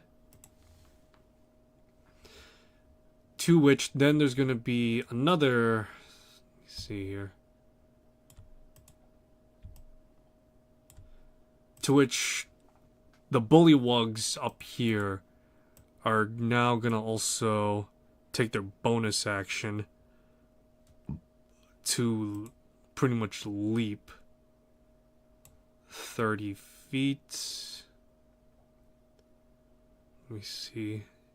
And they're gonna join in on these. They're joining on the attack as well. Yeah. Well, actually, I don't. Do they? Yeah, I think they do have space still.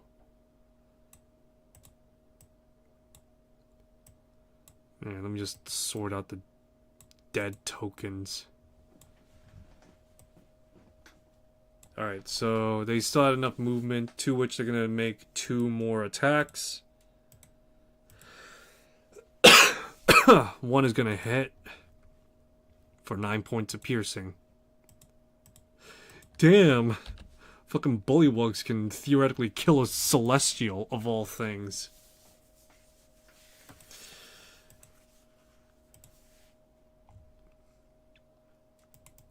Alright, and these two bullywugs, they're charmed right now, and they're I'm gonna put them in a... I'm gonna play them up as if they're in a quagmire and in a daze. They're like, oh, whoa, what's going on, man? Oh, man.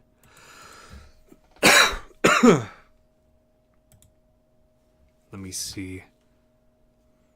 So right now, Uni has a chance to make a DC strength save, DC 10. So let's see here.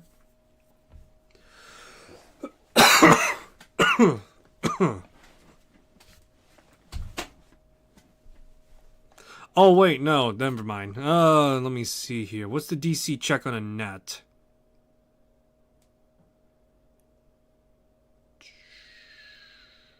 The creature can make a DC 10, freeing itself or another creature within success. Alright. So, it's going to... Yeah, Uni's going to make a strength save throw, to which she's going to make the attempt, in which she breaks free. However, that's the end of her action as she stands up. To which, that brings us to good old Bobby Boy here.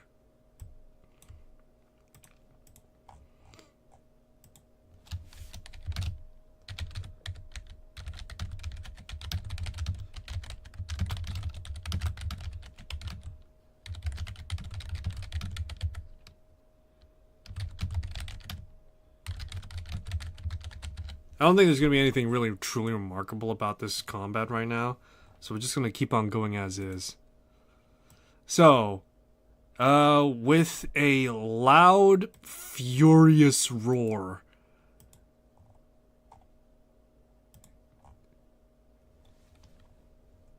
Yeah, let me see here.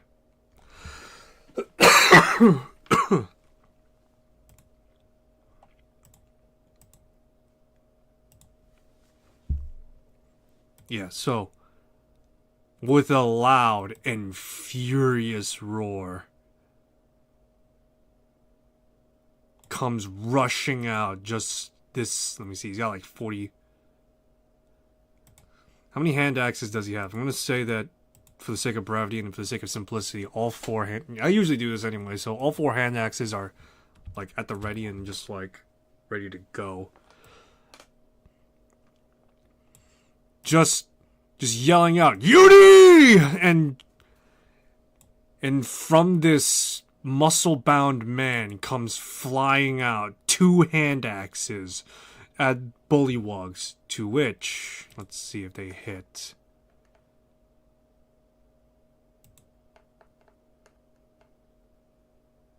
Dirty 20s across the board. This is throwing, so technically it's ranged, but whatever. I'm not...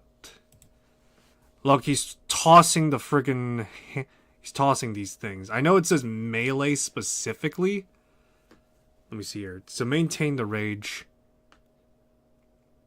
Oh my god, 10 minutes?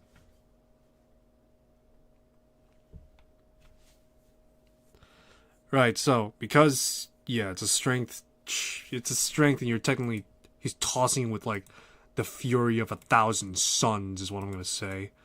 7 points of damage goes to this bullywug. And this bullywug.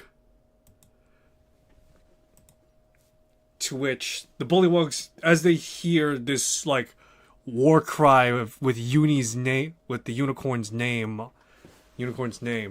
They just... One sees one of hand axes...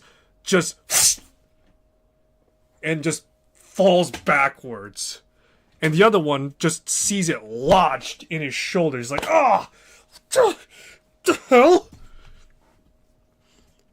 Bobby is just like running across, yelling right now. To which it is now Rex's turn. Let me see. Rex has a great deal of movement right now. Let's see here. Alright, so Rex is gonna rush up to one of the bullywugs, rapier in hand, and attempt to impale it with it. Yeah, attempt to impale it. To which he does so successfully and inflicts 5 points of damage, killing it. As the blade of the bully is inside the bullywug, he drags it out, and with that motion makes a cut in what seems to be reality a little bit. To which he will, with his second attack action, fire off a firebolt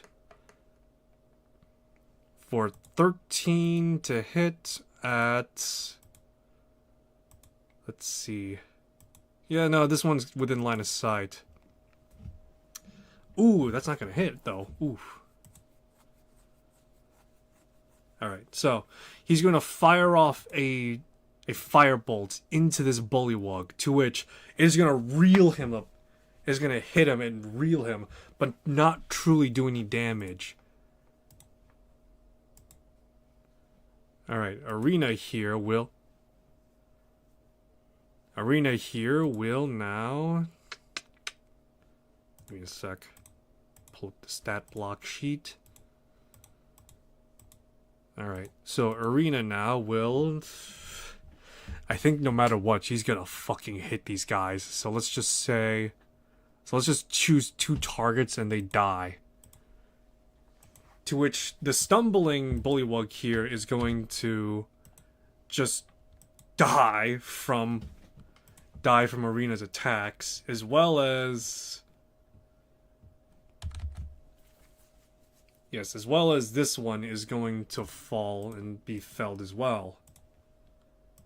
How many are remaining right now? I think it's only like 3 to 4. To which, that's the end of Arena's turn. In which, emerging from the tree line is a young... He's a young man. Yeah. Emerging from the tree line is a young man, to which he has a bow that could shoot up to 150 feet, in which he's going to fire the 2 charmed bullywugs. Nat 20. Okay. He's gonna instant kill one of them. He's gonna just like critically injure one of them as well. To which I think...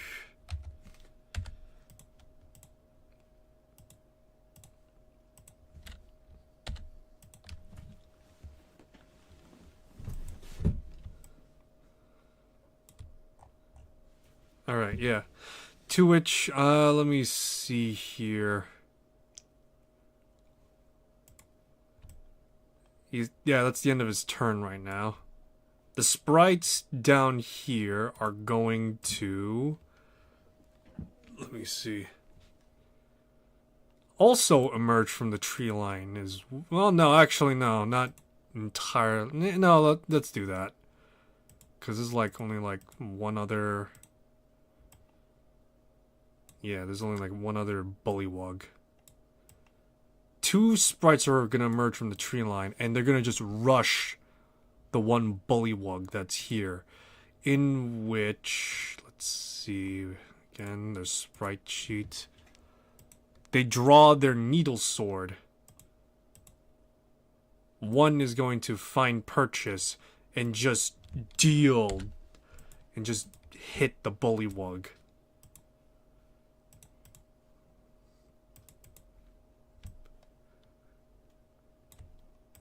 I think this ends their... Well, this one's just dead. I think this one's charmed condition ends. To which it is going to... Alright, to which this one is going to spend about 10 of its movement to jump down there. But seeing what happened to his friends here, he's going to make a wisdom check too. To which he saves, and he's going to fucking hightail it out of there as well. To which the bugbear is just going to see this, and it's just like, ah, you feckless cowards. Oh, I broke initiative a little bit. Yeah, but let's just say it did happen. But yeah.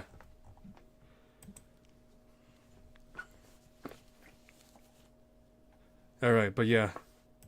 The bugbear is just gonna brandish his weapon a bit. And he's just, as he sees, like, two of the bullywugs are fleeing, and one of the last standing loyal bullywugs is just on the verge of dying. The bugbear is just gonna be like, ah, you feckless cowards and you worthless help. Ah, I gotta do everything myself, don't I? This is just great. Just great indeed. Oh, that bullywug is just like, this one's just gone right now, so he's not relevant anymore. And this bullywug, he's gonna try desperately to fend off. Let me see, how much does the sprites have in terms of H10? Okay. He's currently desperate right now, and he's just like, he's gonna try and take his chances and hightail it out, in which he's gonna He's going to action disengage and flee as he sees the tides against him right now.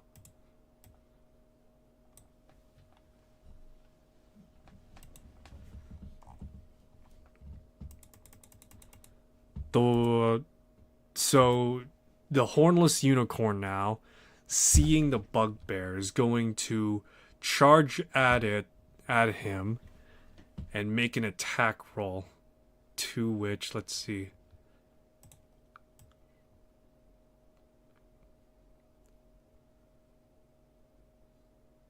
Actually, yeah, that works out perfectly.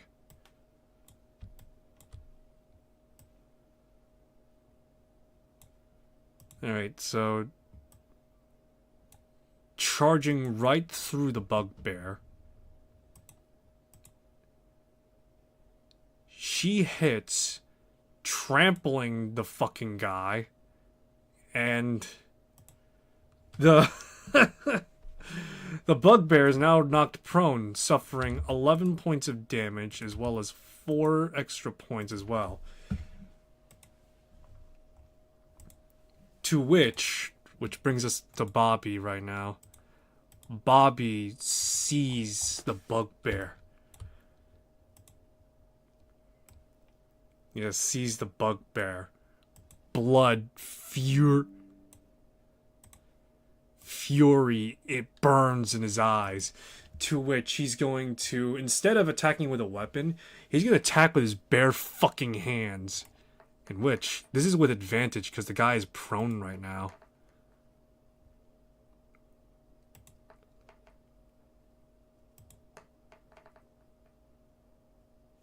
Alright, let's see. Do any of them hit? I think only one of them does. To which 7 points of damage straight out the gate is just going to be dealt to the bugbear. In which the bugbear is like defending himself. He's just like, no, no, no. It's like, you netted uni? And it's just like, oh, oh, oh. Alright, and Rex is seeing this. Yeah, Rex is just looking and seeing this whole thing. To which he is going to also join in real quick. However, unlike Bobby, who's likely going to kill the bugbear, he's going to aim to knock him out. To which Rex is just gonna, yeah, so real quick, let's see them rolls. Okay, so one of them is going to be a nat 20. In which, nope. Give me a second, let me just break this. Alright. Alright, so 13 points total damage is inflicted onto the bugbear, to which as I said before, Rex, unlike Bobby, is going to go for a knockout, in which, as Bobby is like wailing on the bugbear, Rex kind of sort of just like, not so much like shove him off, but at the very least tries to find an angle in which he gets a hard kick in and then stomps on the bugbear's face, into which he sees him just like raise his hands out, just oh, and falls down slump, but his chest is still moving, signifying that is still breathing. To which this ends the combat. I'm gonna write down.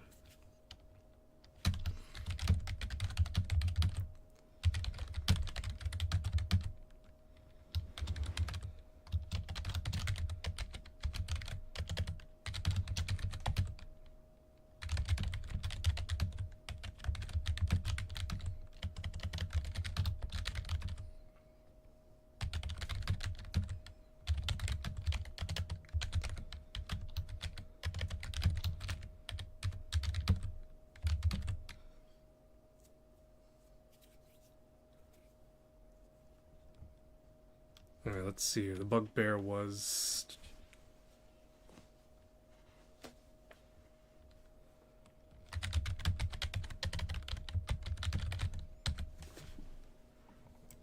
Alrighty.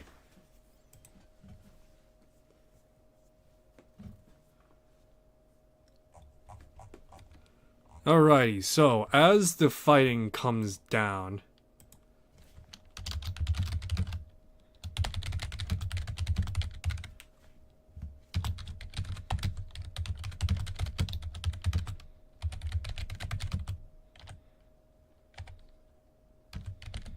Alright, so I'm going to assume that Bobby is still in a bit of a rage haze a bit, as Rex just knocked out the guy that caused all this trouble, to which he's going to grab Rex by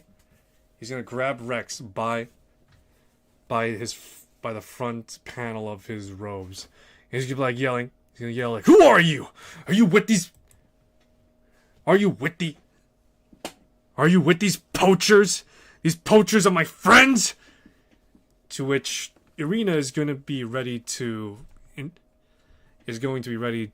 another fight, in which Hank is going to be yelling out, "Bobby, no, wait!" And then, breaking the tension and the fight, the hornless unicorn is just going to call out, "Bobby, don't! He's not one of them."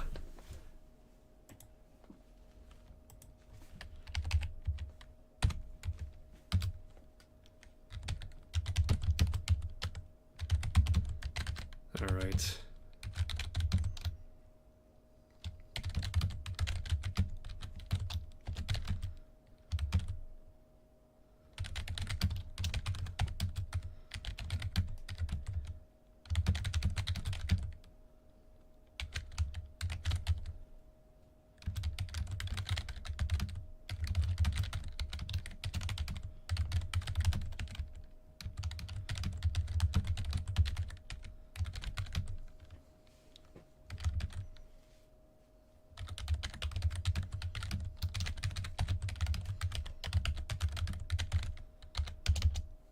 Alright, so more of me doing shit theater acting. To which, as Bobby eventually does cool down, and yeah. So, as Bobby eventually cools down, hearing his friend's voice, his friend's Uni's voice, he's going to look towards her and say, "Uni? Oh, what have they done to you? Oh, your horn. It's fine, Bobby. It's good to see you after all this time. You've grown." "So have you, girl. How much time has it been?" "Not that long. You saw me 2 months ago." Yeah, that's right. Hmm.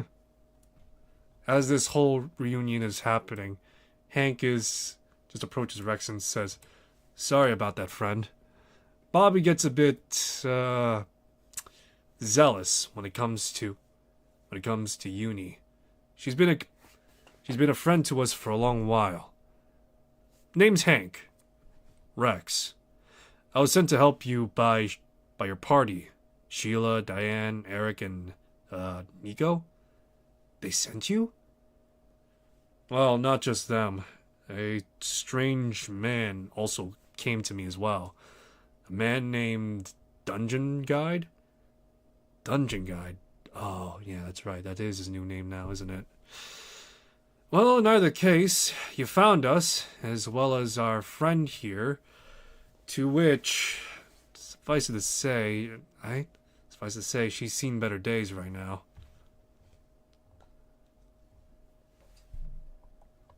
She's seen better, yeah.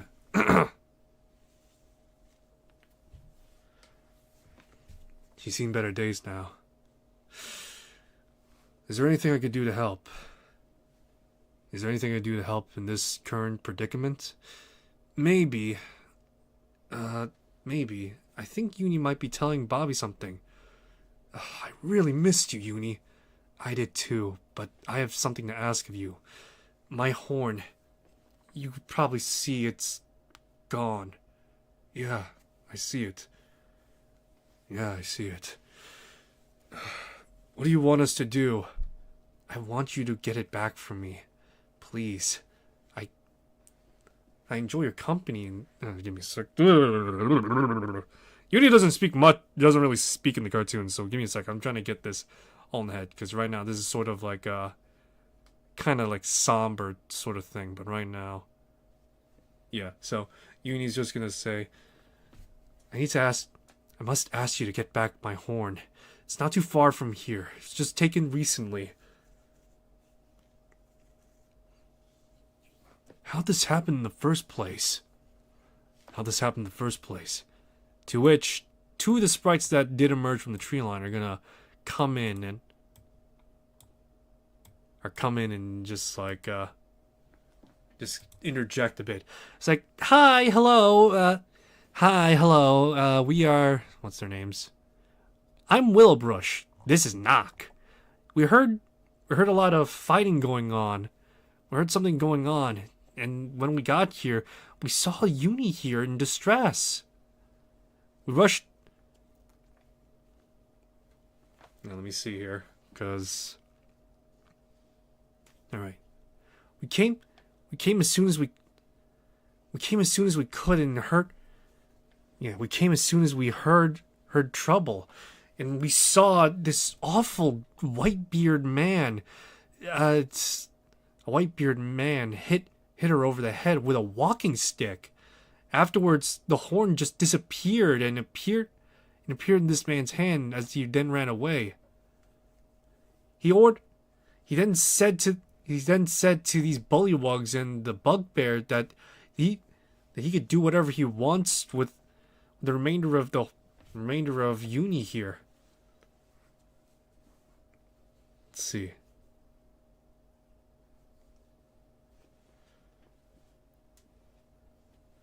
Alright, yeah, so there's like a bunch of questions I'm reading off here and kind of sort of like, yeah, mixing up a bunch of stuff right now.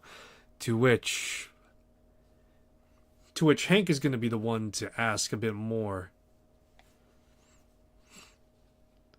Hank is going to ask a bit more. Magic is going to talk a bit more on this instead. Magic was used to remove Uni's horn? What happens if we get it back? Well, if this old man used magic to remove it, we're pretty sure the horn will just attack. Will attach back, we think. The magic is strange, but we're not. Magic is strange, but it didn't seem like it was anything too crazy. Let's see.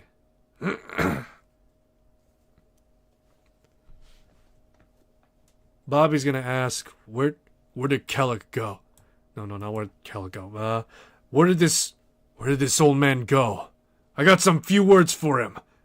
Got a few more words for him. We saw the old man, we saw the old man with some more bullywugs and a wolf thing step over there. See that? In which they're gonna see a portal ahead. Yeah, they're gonna see a portal ahead right there. To which they're gonna say, let me see. We don't know exactly what that old man's gonna do with that horn, but it seemed like he was really intent on using it for something. Maybe he's gonna destroy it. Uni's just gonna whimper out in fear and say to Bobby, please, you can't allow that to happen. I won't. Who is this old... Rex is now gonna ask, who is this old man? Yeah. Who is this old man? Who is this old man? Surely either the Bullywug or Bugbear would have spoken his name. To which they're just gonna say, all we heard was that his name is Kellic, but we can't tell you any more than that. Perhaps that Bugbear right there can tell you more. To which, let's see here. Let me think how this is going to pan out a little bit.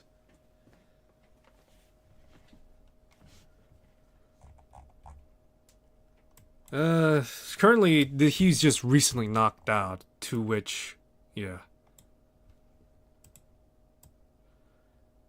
To which Hank is now going to, alright, so yeah.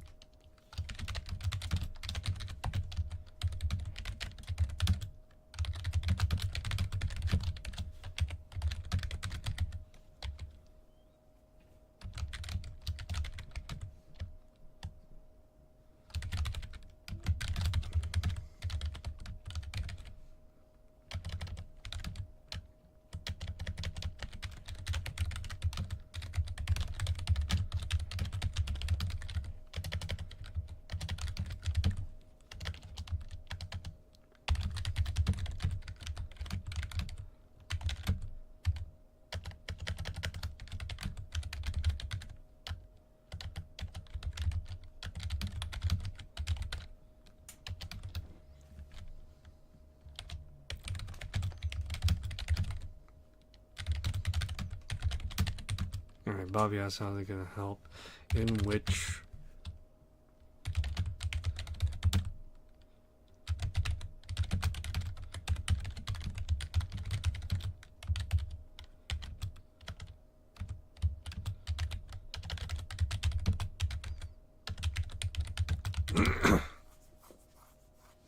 the sorcerer emerged and...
Alrighty. Let me see here. I think Hank should have some spells on hand at least, to which...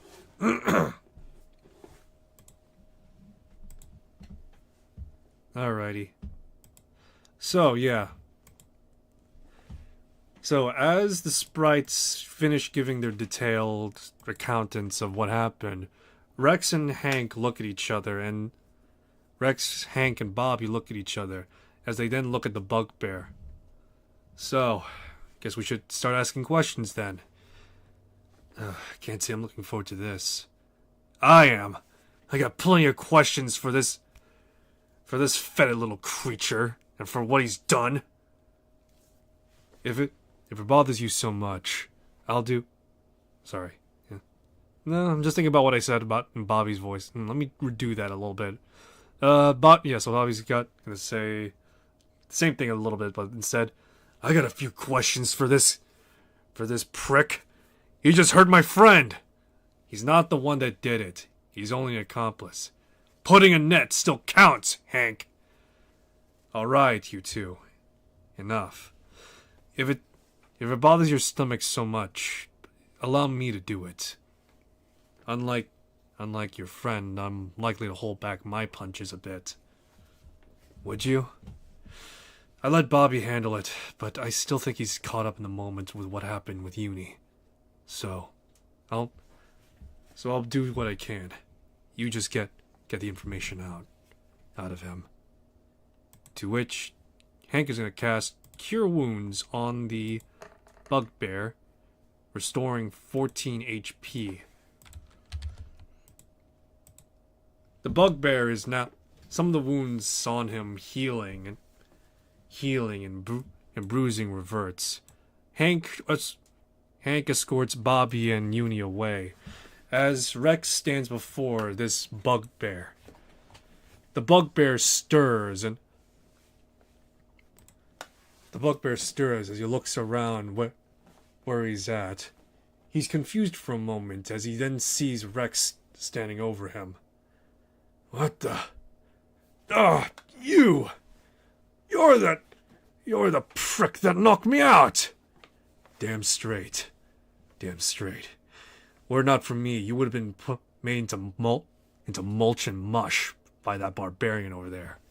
Huh? Oh, shit! Bobby's just readying to fight.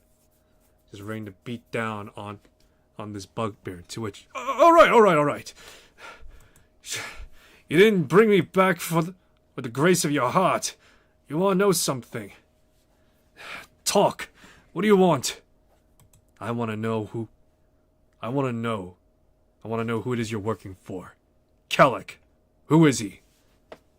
To which, this is an intimidation check. Ooh, +1.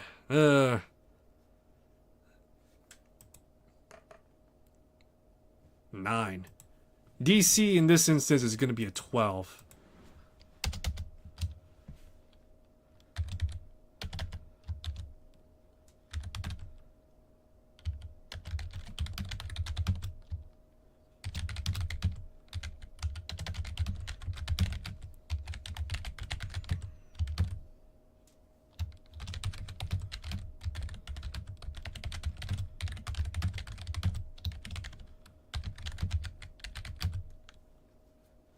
All right.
Alright, so the bugbear with the 9 intimidation check. He's just to say, Alright. Look, This Kellic fellow, he's just my boss, all right? You know, an employer. He's willing to pay me all sorts of cash for doing stuff. Surely that's not something to just to be worked up over. In which, in response, Rex is going to Tavern Brawler strike him. To which he is still on the ground, knocked prone. In which 6 points of damage is dealt straight out. Rex, not satisfied with this, will grab onto the bugbear's armor loop and throw a hard punch across his face. To which he's gonna let out a pained yell. Ah! Okay! Let me see. Intimidation with advantage.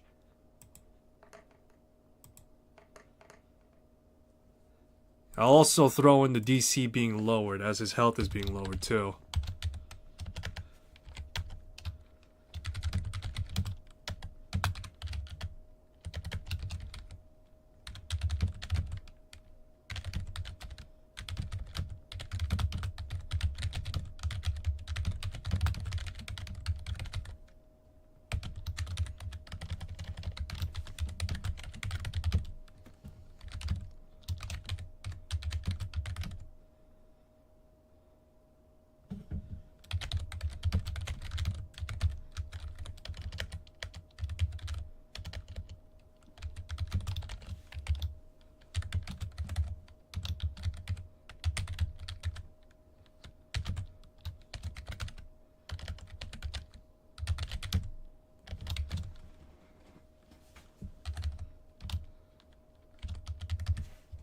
Alright, so the intimidation is technically met. So in this instance, the bugbear is just gonna let up. He's gonna say, alright, I'll tell you, okay? God, for a man in a robe, you punch hard. You a monk or something? No. Start talking, now! To which, the bugbear is gonna recount more. My employer, Kellic, yeah? You got his name. Yeah, so. Alright, so. Alright, so yeah. The bugbear is just gonna yell. He's gonna say, yeah, my boss is Kellic. Let me see, I'm trying to find. He's Kellic. He hired me is all, and he got these bullywugs all together to catch that horse over there. That horse was a unicorn, yeah?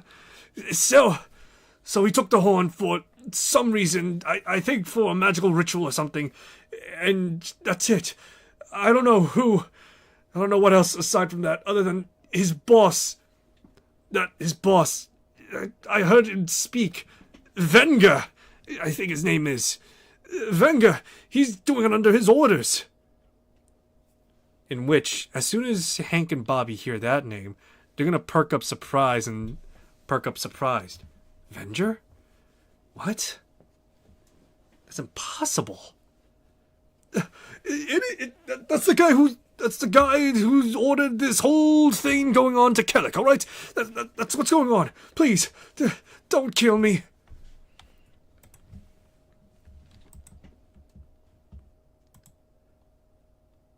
To which, with that information,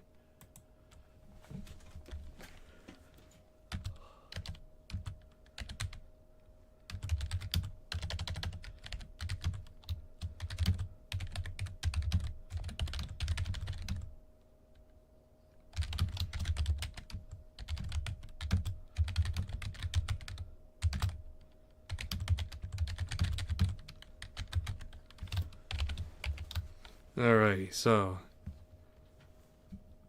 Kellic is, and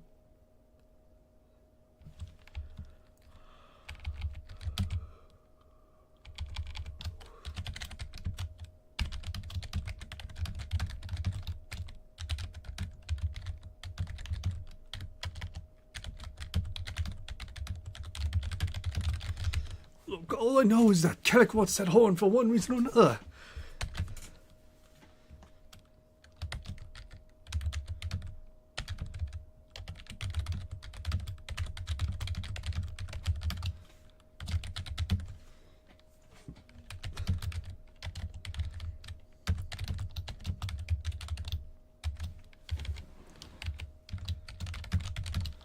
Alright.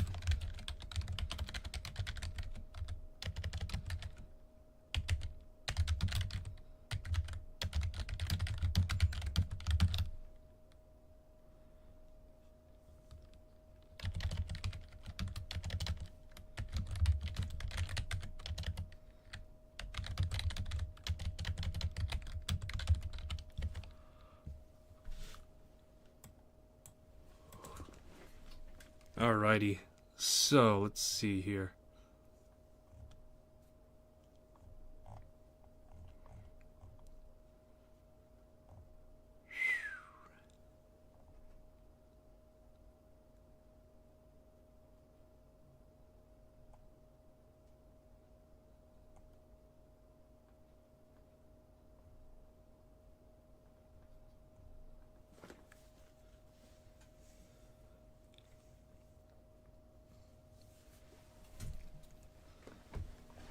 Alright.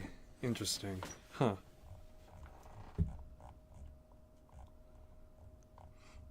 Let me see. Is there any, like, reference to, No, there's no reference to Avenger character sheet. How unfortunate. Oh, that's unfortunate. Anyway, so... Alright, so... As the answers are given... It's now up to the Rex to decide what to do with the bugbear. To which he is going to let the bugbear go and say, "Go. Never show your face around here or any unicorn again." I won't. Honest living from here on out. Promise. To which the bugbear is just gonna scramble to his feet and just run in just a direction right now.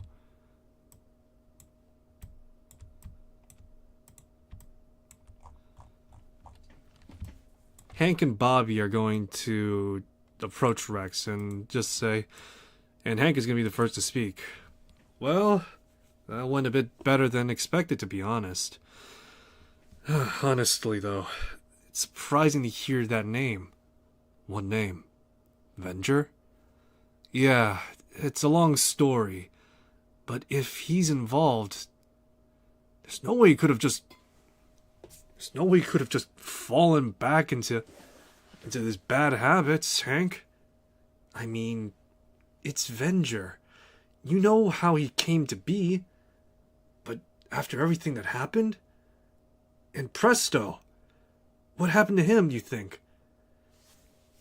I can only hope he's okay. For now, we need to focus on what's going on right now. Uni's horn. It's clear that through that portal is where this sorcerer, this spellcaster, sorcerer, whatever he is, he just went through there. And there's where we're gonna find Uni's horn. Rex, we've come this far. Would you care to join us? To which, as Rex is about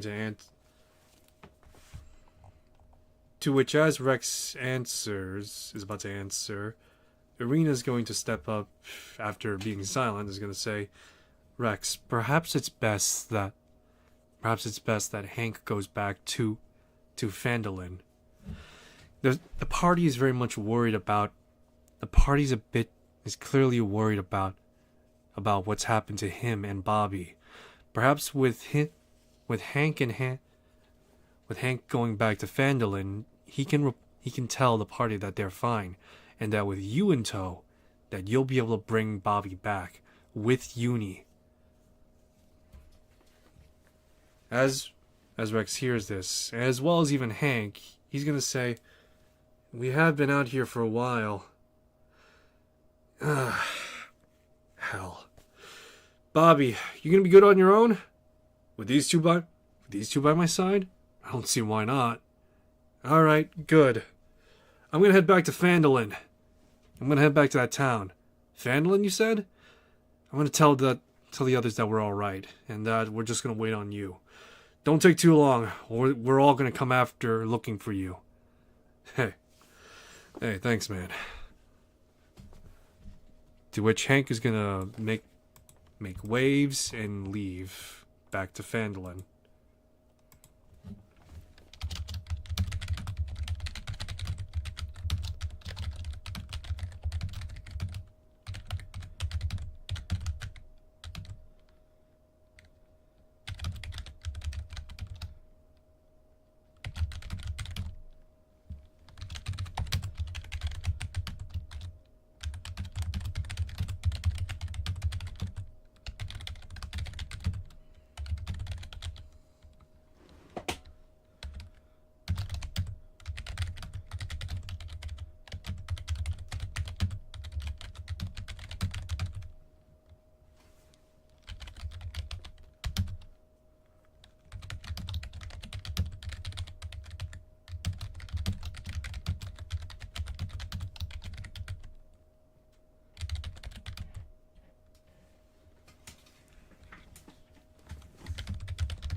Alright, Rex and...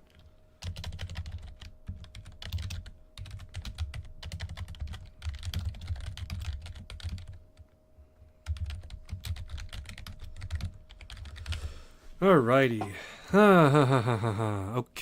Okay. So, as Hank is going off towards Fandolin, the sprites here will say, "We'll look after Uni here. You get back her horn."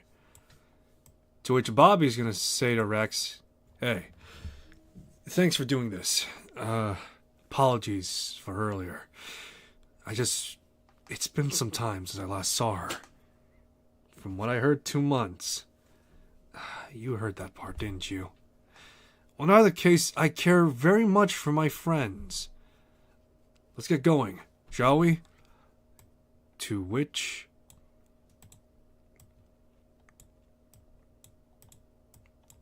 Alright, to which the three of them are going to make their way to the portal. Alrighty.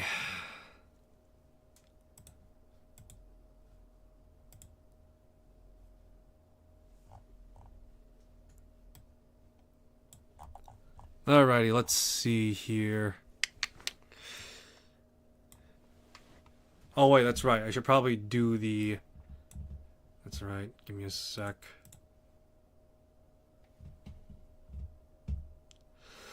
Let me see. Go back a quick bit. So let's see. There are 10 bullywugs. 50...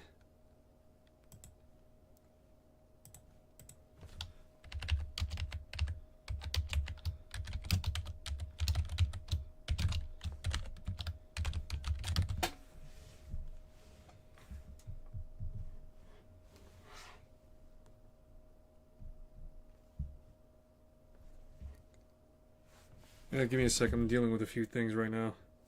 As in, I'm sorting things above game a little bit, trying to get stuff working. Alrighty. Alrighty, apologies. Alright, so. So 50 XP times 10 plus, what is the... I'm going to count the... Yeah, I'm going to count the bugbear technically as a defeat as well.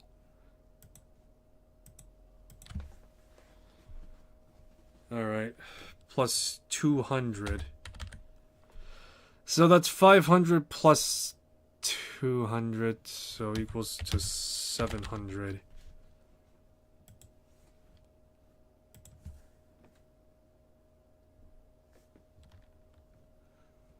Alrighty, 700 XP. Every little bit counts, you know?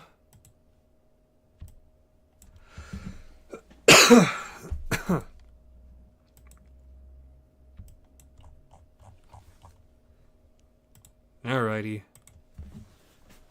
Okay, so let's do this.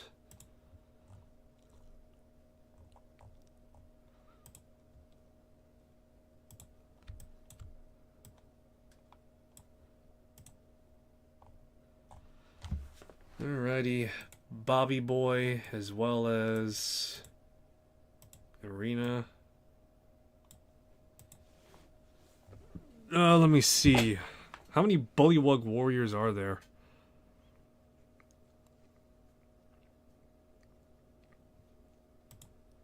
King Gurgle. Let's see.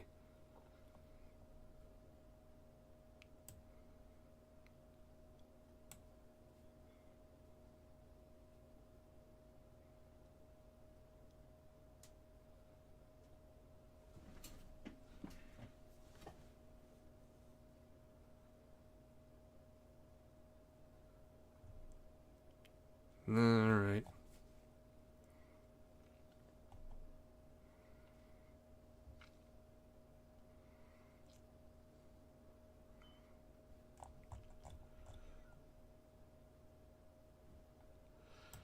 Okay, so let's see here. So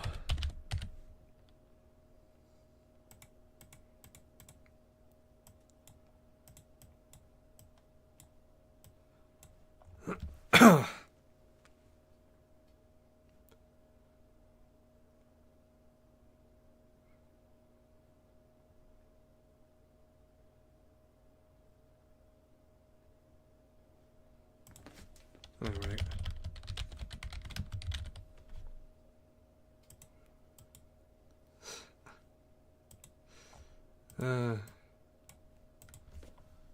Alrighty, and let me see what else.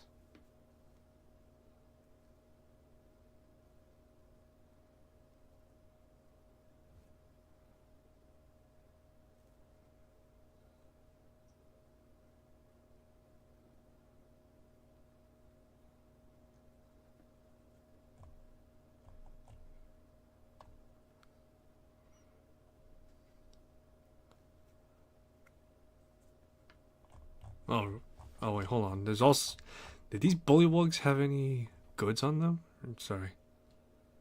Give me a sec. I just need to actually confirm this, because if they got any gear on them...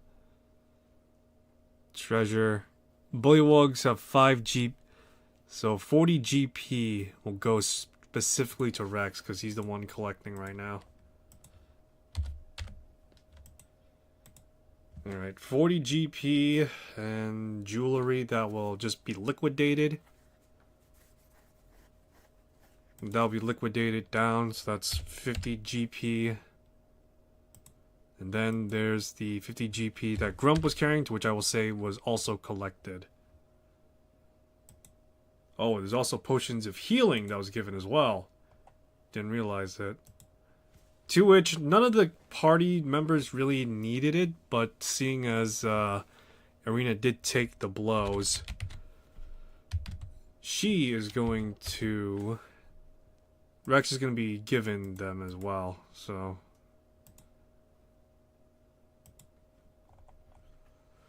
Alright.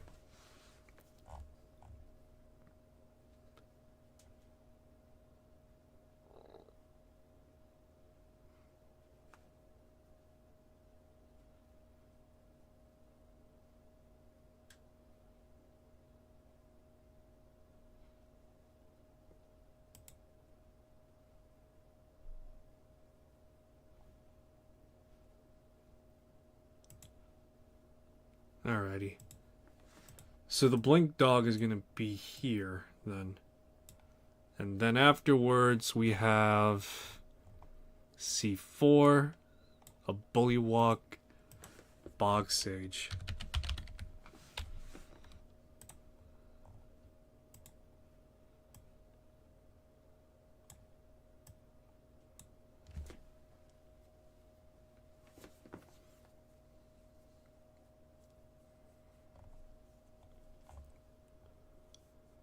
And then we have wargs and a mage.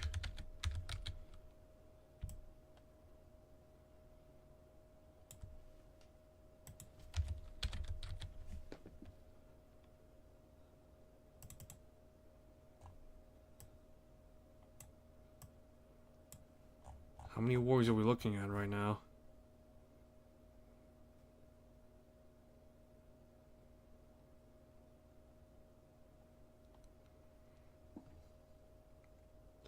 Four wargs. Okay. So 4 wargs, and then afterwards, mage.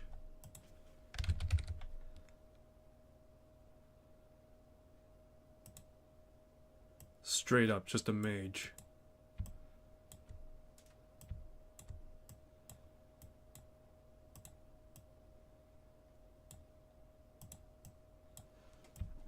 Alrighty.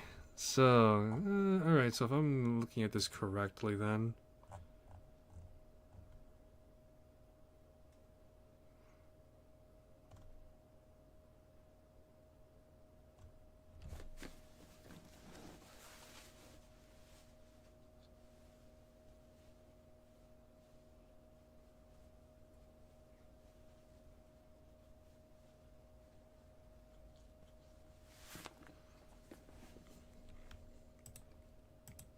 Oh, there's also like 3 more coming in? Okay. Jeez, there's a lot. Alright, there's like a shitload of bullywugs that we're just culling. Alright, so, as...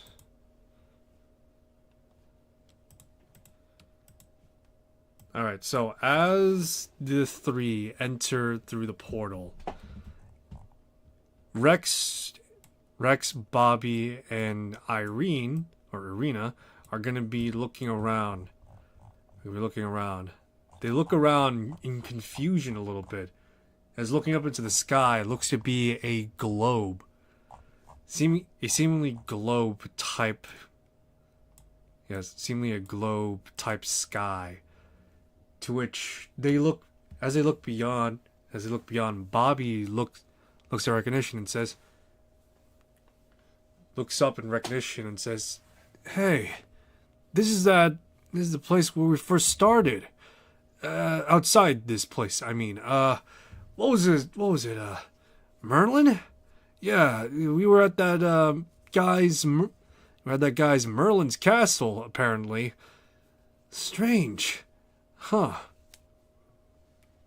You've been here before?" Like I said, not here specifically, but at the very least the world outside it. It's still strange a little bit to me, you know? Alright. In which Rex and Bobby, the 3 will make their way through, to which they're going to see a blink dog. The blink dog is nosy, with the blink dog stat except small. Offering a punny to the king. Nosy suffers from a bad cold and sneezes every few minutes. When he sneezes, he teleports. He's looking for a way home. I'm gonna ask for, as the blink dog is pantomiming, I'm gonna ask for a bit of a animal handling check, to which I do believe Bobby should have. Oh no. I'm going to say specifically in this instance, because it is obvious, it is going to be...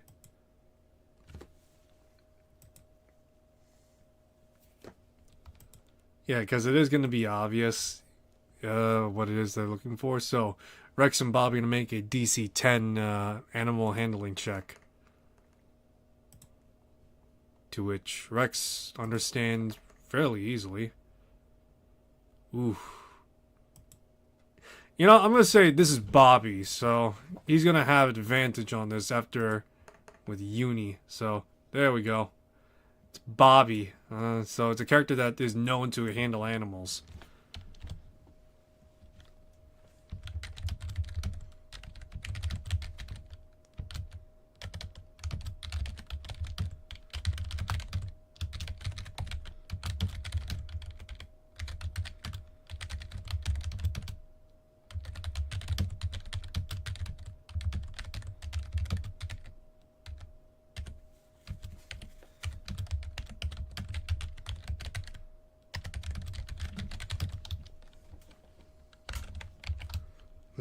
DC 10.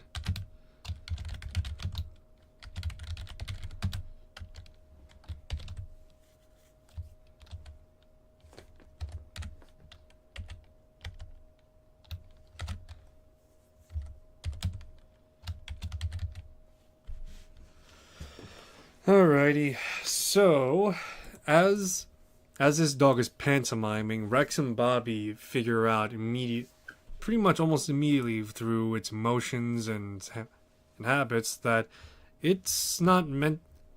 It apparently is not meant to be here, and is asking to see if it could find a way out and look further way home.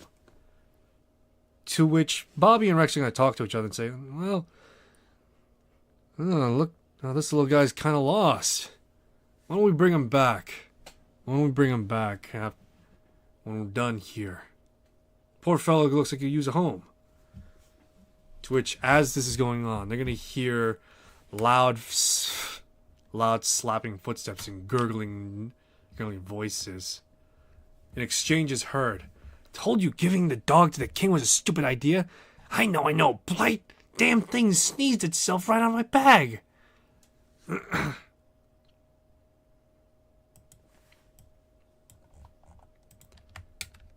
The dog is going to sneeze, to which is going to teleport. To which these three Bullywug warriors, as they approach, they're going to be like, "What the hell? Who the hell are you? Who the hell are you three?" In which I'm going to say this is going to be a surprise round for specifically. Give me a sec. Clear this whole thing up.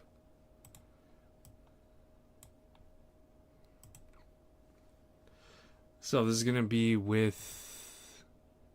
This is just gonna be straight. So, as the three are here, God fucking, Irina is just working overtime, man. Damn. She is just going to effortlessly and seamlessly just butcher these poor fucks. In which, before anything could happen,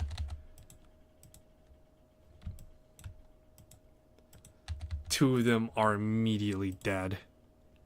And Rex, acting fast, will draw his rapier and will attempt to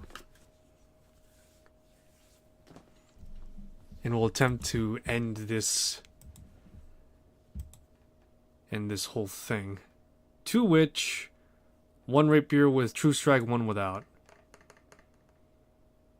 This one's gonna be with True Strike. 6.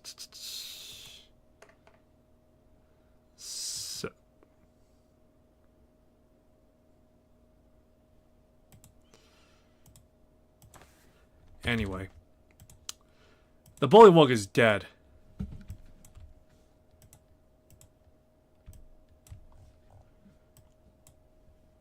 The Bullywug is dead, and the combat is ended before it even started anyway.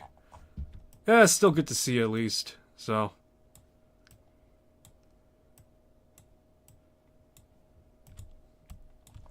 So, as the Bullywugs are dead, Bobby is just a little bit in awe, just like, "Damn, you guys act fast.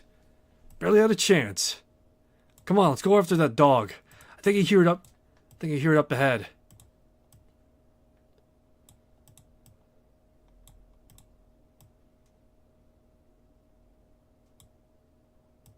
To which they're gonna move, however, as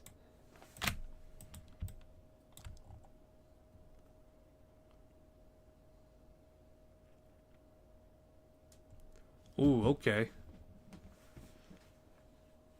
Alright, so for now I'm not gonna count the XP just yet, but I am gonna count the GP, in which it's automatically gonna be liquidated effectively.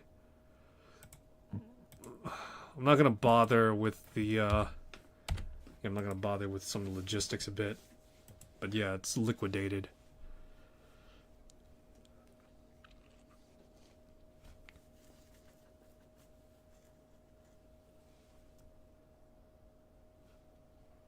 Alright, so in this instance now, they come across this scene where where bullywugs are trying to catch and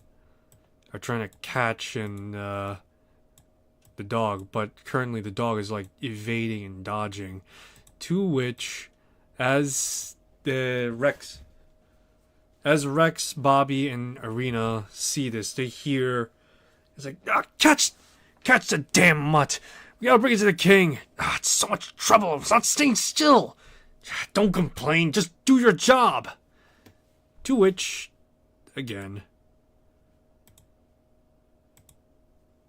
oof.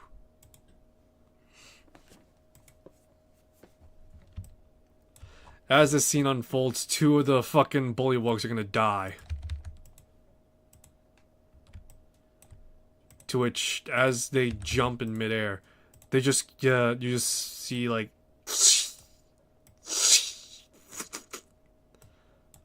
what the?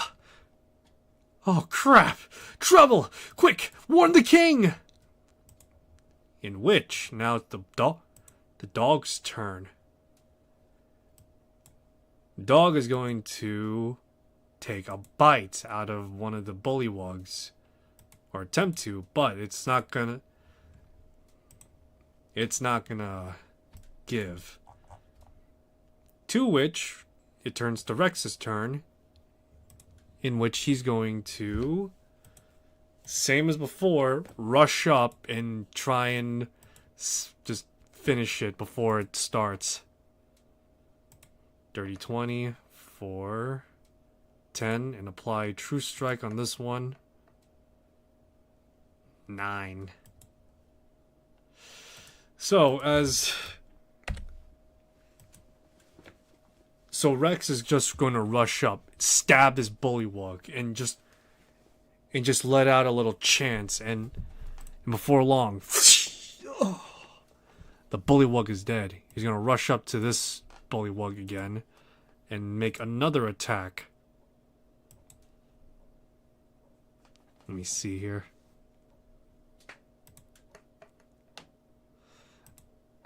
Whoops, that's the wrong dice.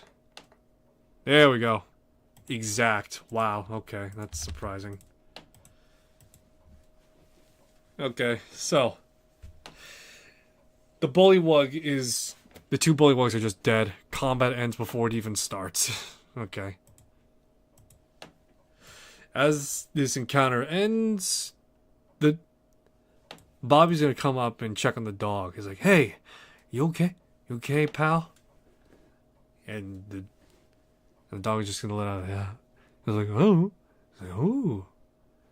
To which he's like, Rex is gonna say, "We better keep a close eye on this dog, huh?" Alrighty. Let's see here. Another 40 gold pieces liquidated.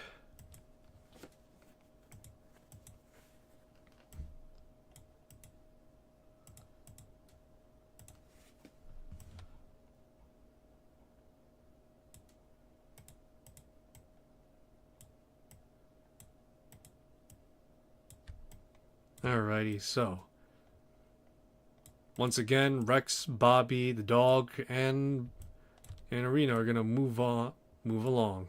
To which, as they move along, they're going to stumble across this tent. This tent here is going to be a foul stench coming from it.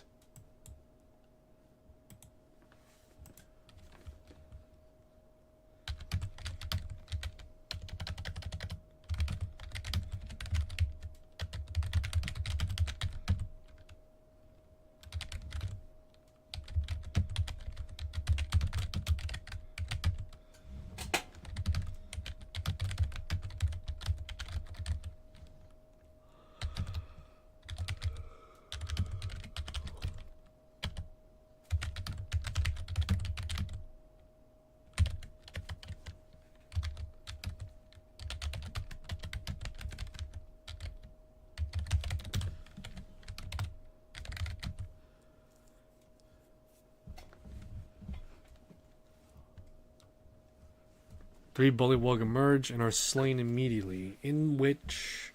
let me see. Yeah, pretty much.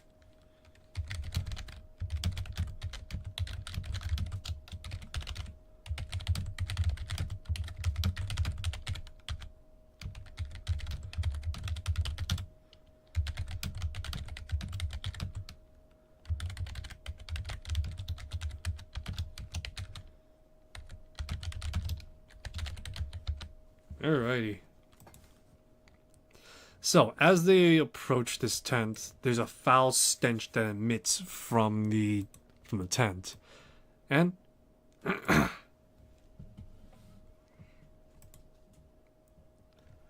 and what can be heard inside is that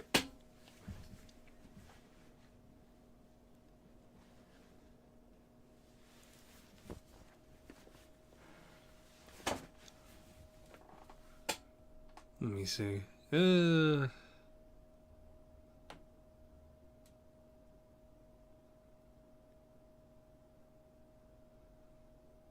Let me see.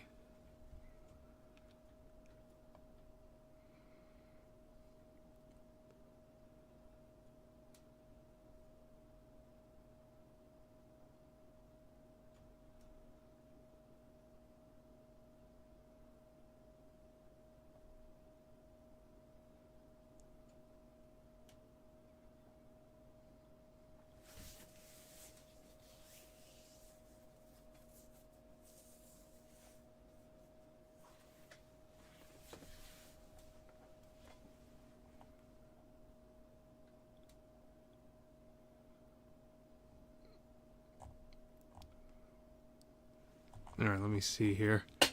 Sorry, I'm reading ahead a little bit. So, let's see.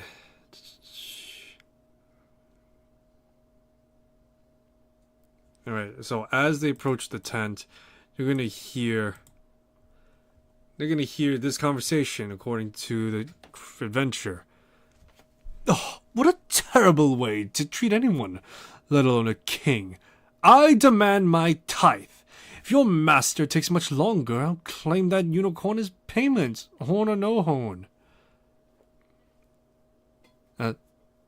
All right, keep your wig on. Kellic knows what he's doing. At least someone fetch my dinner. I'm starving. Let's see. Oh no, Grouch is dead. So he's gonna be...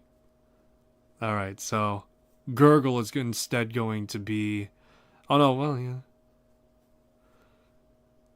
Oh no, it says here that Grouch is supposed to be completely loyal to Kellic, but I think given the circumstances of what he went through, he just got his ass kicked. Yeah, no, he's just fleeing. So, yeah, Grouch is technically alive, but beaten.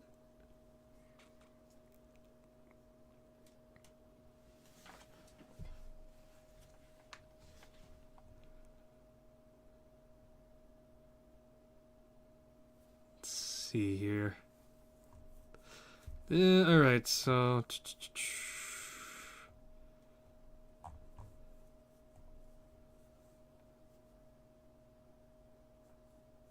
Alright, so... As Rex takes the initiative to approach, he opens the tent, to which... Alright, so let's rework this conversation a little bit. Oh, what a terrible way to treat anyone, let alone a king! I demand my tithe. If this Kellic wishes to take much longer, I'll claim that unicorn as payment. I'd claim that unicorn as payment, horn or no horn. I'll check. It'll be checked to see if the rest of the men have gathered. The men have gathered the unicorn, sir. No need. I trust that Grouch fellow will be. I trust that Grouch fellow will try to keep his word. Get someone to fetch my dinner. I'm starving.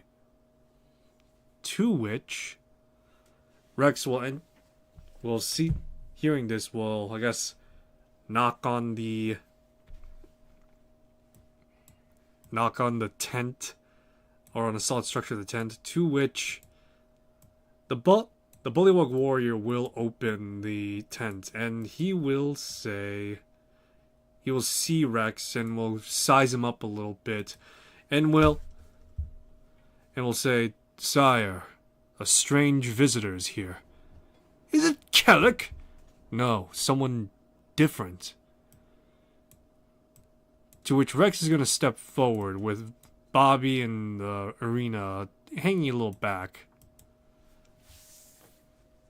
"So, someone has come to visit. Tell me, are you with Kellic? One of his supplicants? An assistant? A servant, perhaps?" No. Who are you?" "Oh.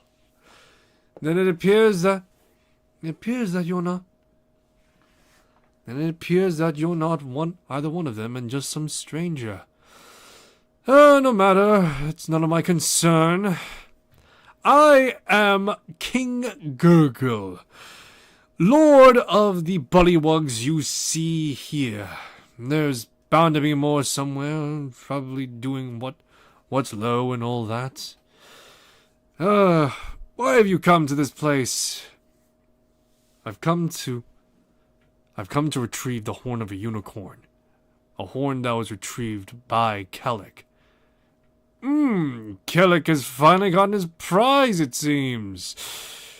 But here I am, still waiting for my tithe.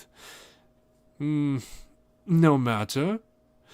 Perhaps an arrangement can be made. You see, this Kellic fellow and I, we've formed this alliance to, shall we say, to be promised payment to my kingdom and the services of my people.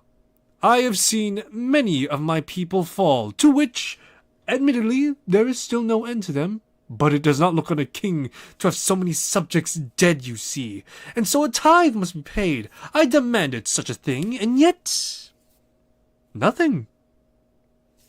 Do you see where I live? What hobble of food I am offered? Tuh! I swear, it's as if my services mean nothing to Kellic. Perhaps you and I could possibly come to an arrangement. Assuming, of course, you have a good reason as to how and why. Ooh, but I am famished.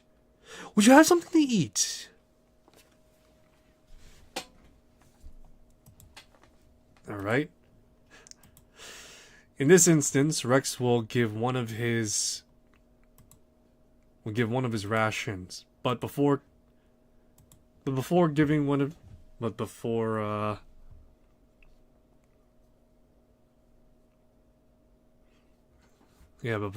it, Rex is going to warm up the ration and flavor up the ration and pass it over to the Bullywug King, to which he's going to look suspiciously at it for a moment. However, feeling it being warm and smelling it, not quite up for the par of a king, but worth something. To which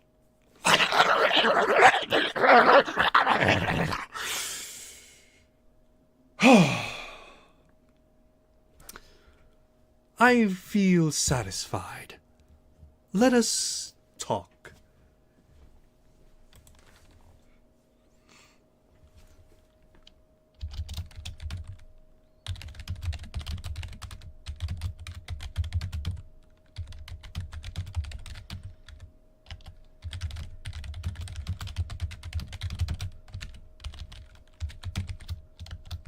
All right.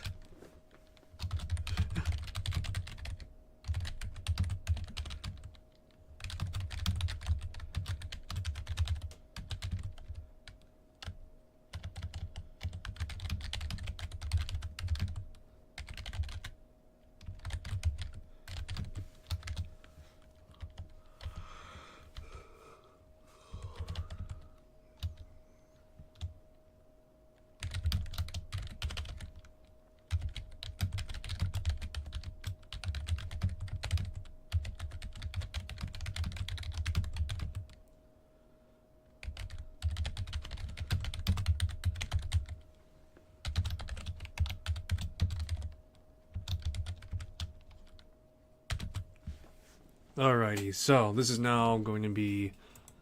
Alright. Persuasion. Okay, that's just straight out, okay.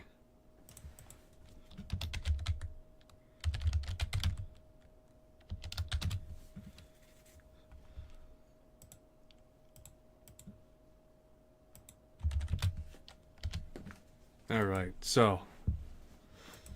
Rex will sit down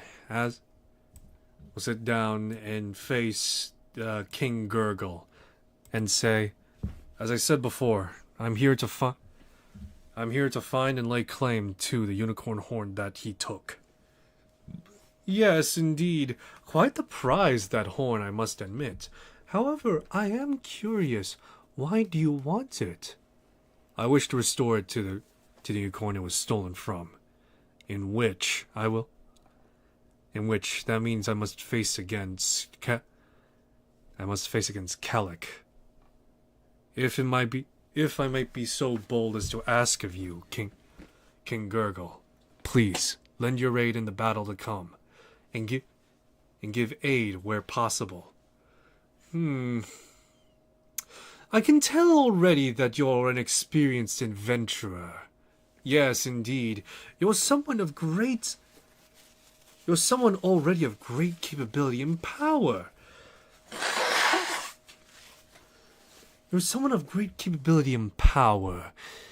Yes. But,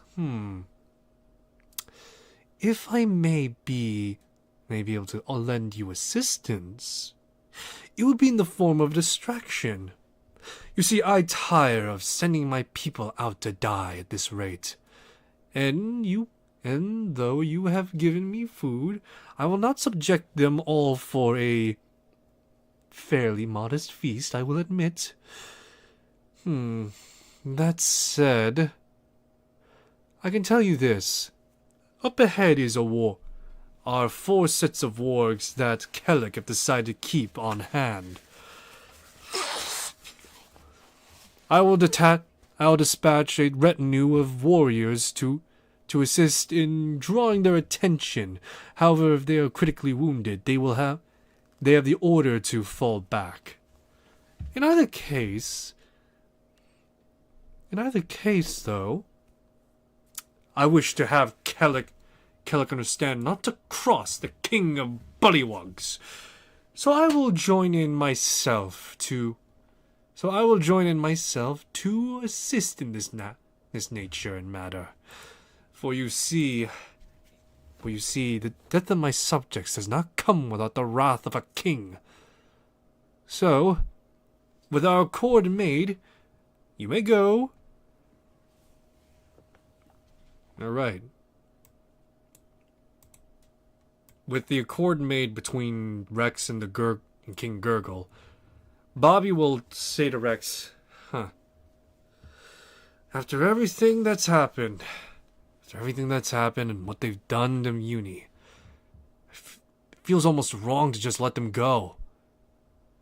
Much like that Grouch fellow, much like that bugbear. Grouch, was it? They were subjected to being loyal to Kellic. Despite everything, though, at the very least, the bullywugs are going to have their vengeance in some way. And I suppose, I understand the feeling of having friends, family, and even brother in arms fall over. You've had experience with it. In some ways, a little bit. Though not much. It's only been me and my party. We've only been facing monsters up to this point. In either case, let's get going. That wizard isn't gonna wait for us. Alrighty.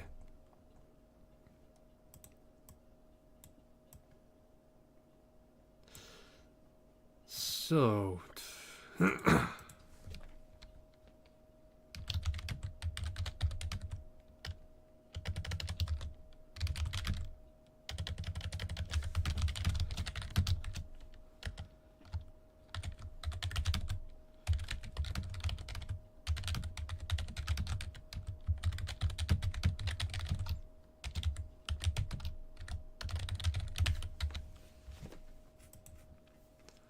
Alrighty, so as the four enter here, there's going to be some snapping snarls from the wargs as the mage here stands idly and passively by.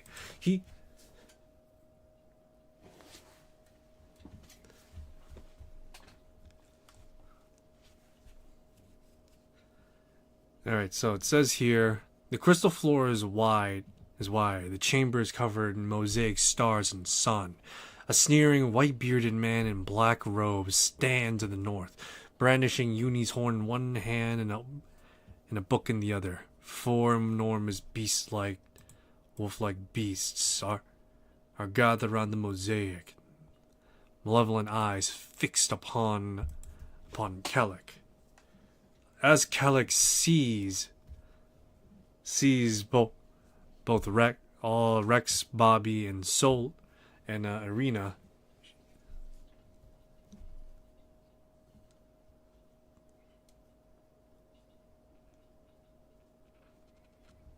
All right.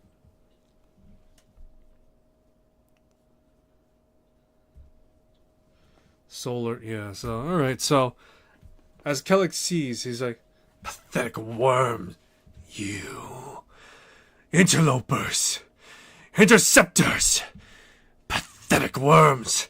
The horn is mine, and none of you shall stand in the way of my destiny. Beasts, destroy them!" To which...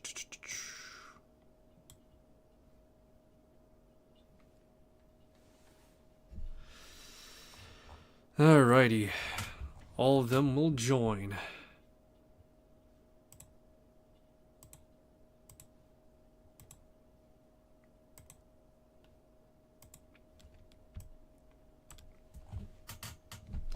Alright, Irina is going to do the obvious, as she will move.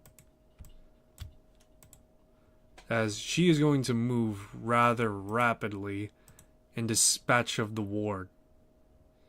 Attempt to dispatch of the wargs. So she's going to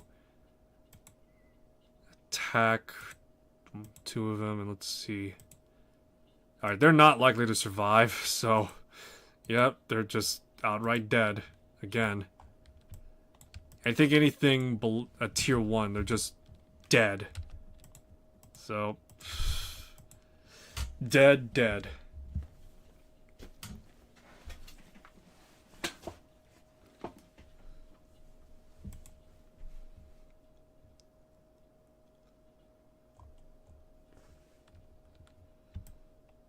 Alrighty.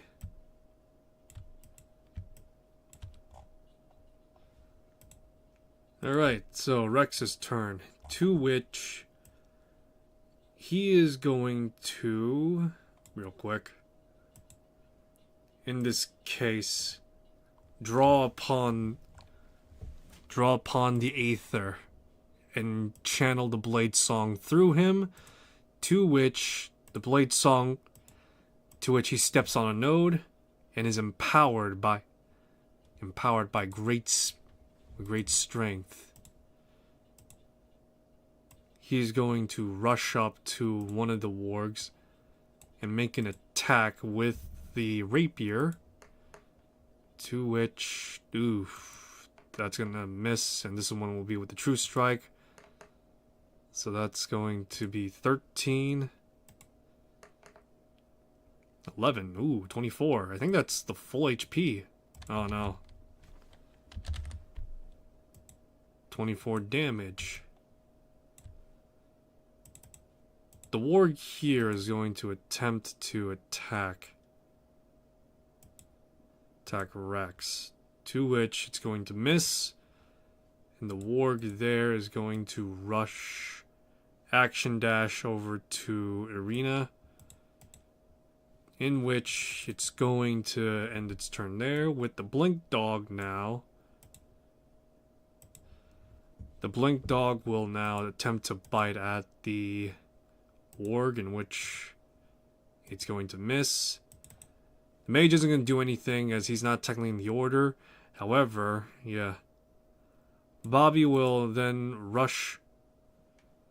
He's going to rush on over And with that, he gathered his his hand axes, to which he's going to swing with a battle axe. 24 damage for 10, and then leverage another one. Reckless this time. Oof, still gonna miss. Alright, yeah, no, it's miss. Arena is just going to help wrap up here, in which she's going to just outright kill 2 of the wargs. In which now the mage officially joins the initiative. Rex is going to rush up to the mage, in which he's going to launch an attack.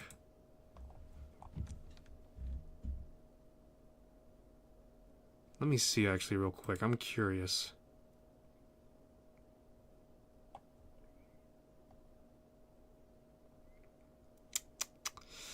I have the feat telekinesis, to which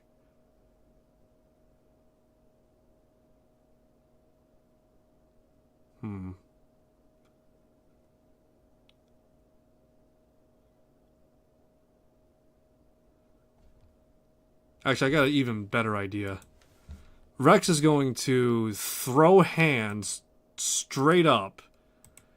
He's gonna throw fucking hands with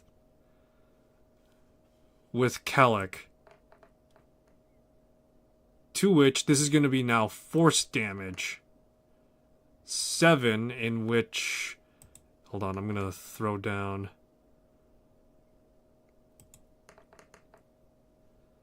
So 7, 6...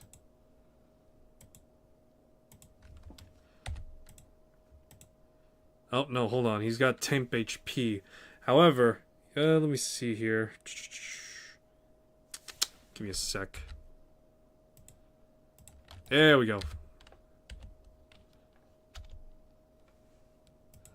Alright, there we go. So, 7, 6... Alright, so, with a bonus action...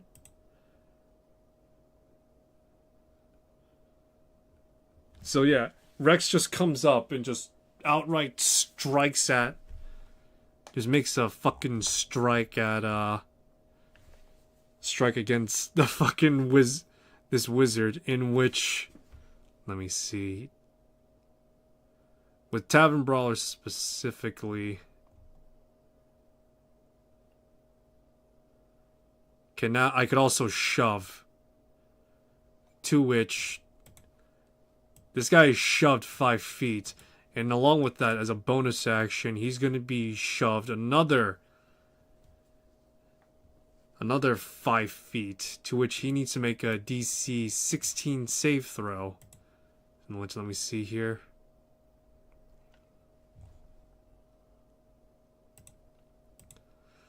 Five. So he's pushed back even further. So quite literally, just Rex with one hand just strikes Kellic across the face and follows up with like a fucking Spartan boot, which forces him back. And then afterwards, with a bonus action, just thrusts him back with telekinesis.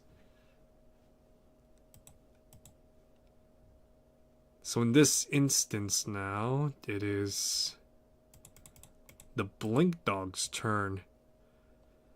To which is going to teleport up to 40 feet. Oh. It's going to teleport up to 40 feet. In which it is going to rush up to... Yeah, it's going to rush up to Kellic.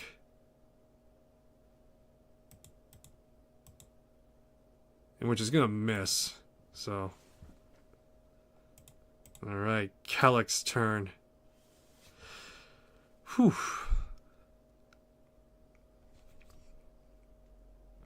Alright, so Kellic is going to launch launch an arcane burst at Rex, to which Rex is going to shield against. And he's just going to yell out, "Barbarian! You're a mage! I sense it in you! A mage! And you use fisticuffs and a push!" And he's going to, let me see, make an attack against Irina, misses, and one against Bobby, hitting him for 12 force damage.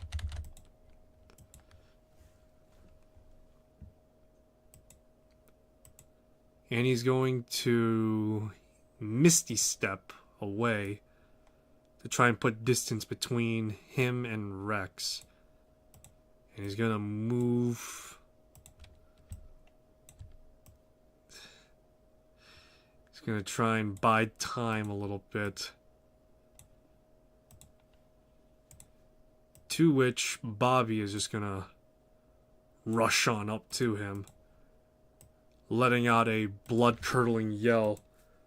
Yeah, letting out another rageful cry, as he will, with the great axe, recklessly attack.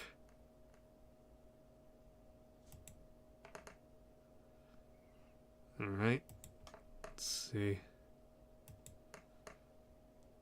Alright, well, 26 is what's gonna hit. So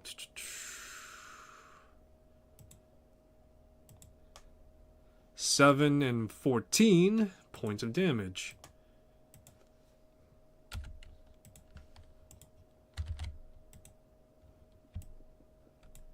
Alright. Irina, in this instance, is just going to hold back as she readies action to attack if things turn dire. In which Rex is going to... Let me see.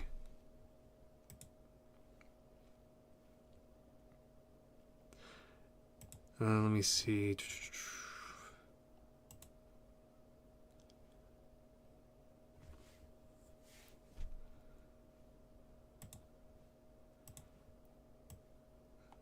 He's currently got the Blade Song activated.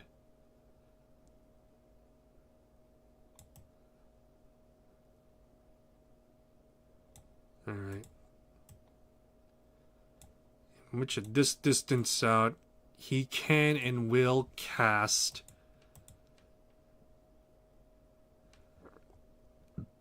Alright, so he will and cast, let's see here, Ward Away at 3rd level.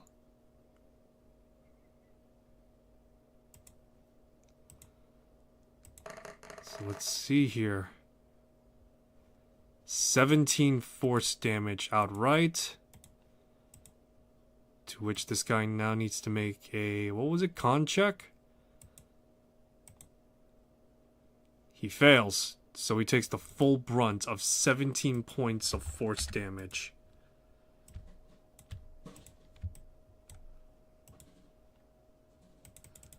Alright, the Blink Dog.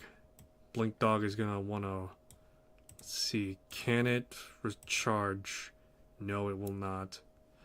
So it's just gonna action dash move over, to which again the mage is just going to, let's see here.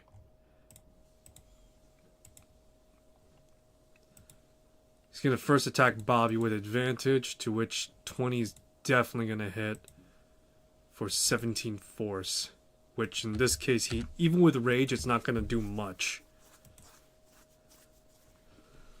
And then afterwards, make an attack at Rex, to which it's just going to miss. Oof, boy, do I want to.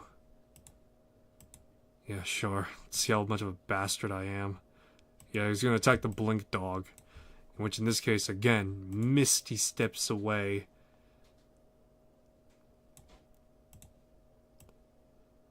But realizes, oh shit, there's a literal fucking giant woman there, and is just gonna rush on over back here.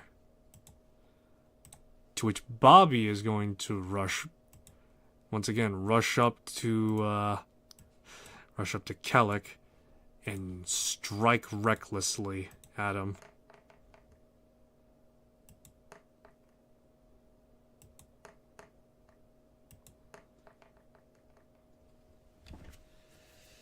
Alrighty. I mean, I could roll again and see if I get a crit. Nope. Hey! Oh my god, okay. Alright, so we're gonna go with 9 and 26. So that means 35.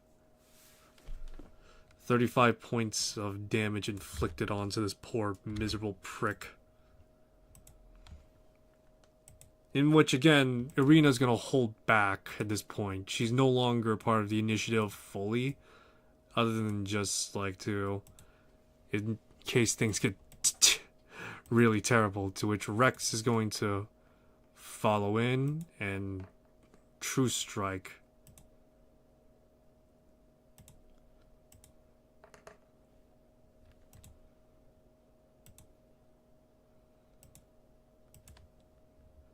So that's 24 points of damage. In which, as Rex is about to deal a second strike, let's see here. What fits the most powerful being? Let's see if I got...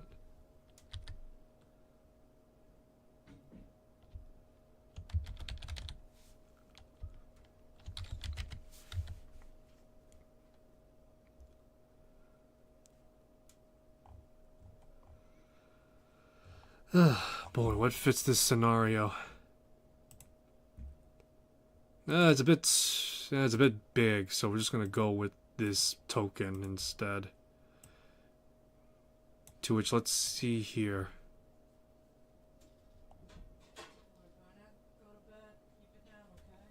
Okay. All right. Yeah. Okay.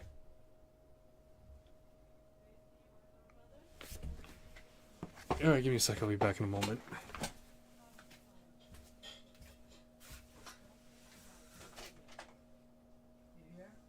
Yeah. If he's asleep, just leave him in the sofa and leave the door open so he's next to you. Alright. Alrighty. Yeah, okay, so let's see here. Let's wrap this up quick because we're pretty much near the final. Streaming. I'll be done shortly. You're what? I'll be done shortly. I'm streaming. Right, so. Seriously? Colossal?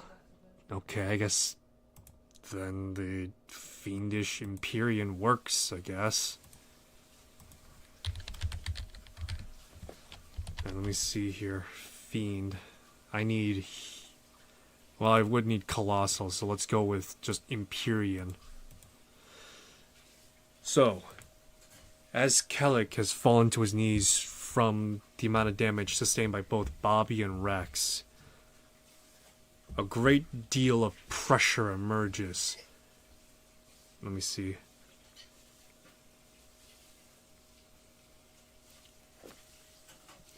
A great pressure weighs on them. As Rex feels in his heart, it's pounding hard. Bobby, despite this, however, looks resolute, as if he knows this presence. To which, according to the text here, a colossal fiendish face with red fangs and eyes, appears overhead by distorted by the... Oh, okay. So it's over... Alright, so, okay, it's not even in here.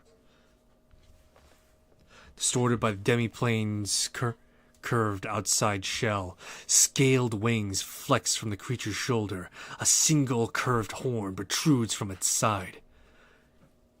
Kellic, you fool. You thought to supplant me. That ritual is never going to work. You've been in my crystal ball this whole time. You failed my test of loyalty and will pay the price. Wenger? Wait, Master Wenger, please!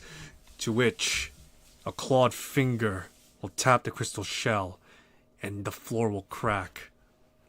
Caleb will grasp and clutch his staff, in which, let's see.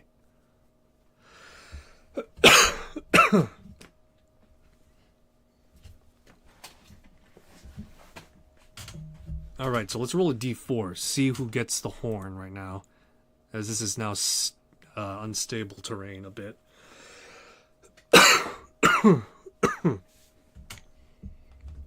Alright, so 1 is Rex, 2 is Bobby, 3 is the dog, 4 is Arena. Rex.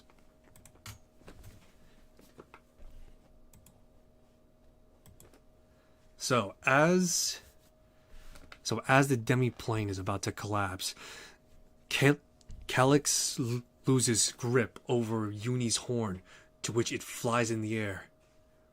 Rex, seeing this, immediately, instinctually, reaches out and, using his telekinesis, draws it into him.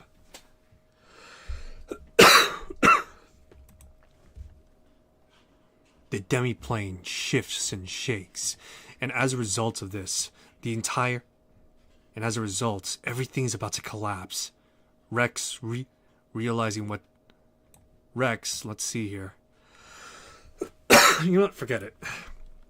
Rex realizing and understanding what is effectively about to happen tells to Bobby, Arena, and the dog, Run! Run! Let's get out of here, quick! To which he is going to then move, in which Kalik is going to attempt to make an attack, but is going to be blocked by Rex.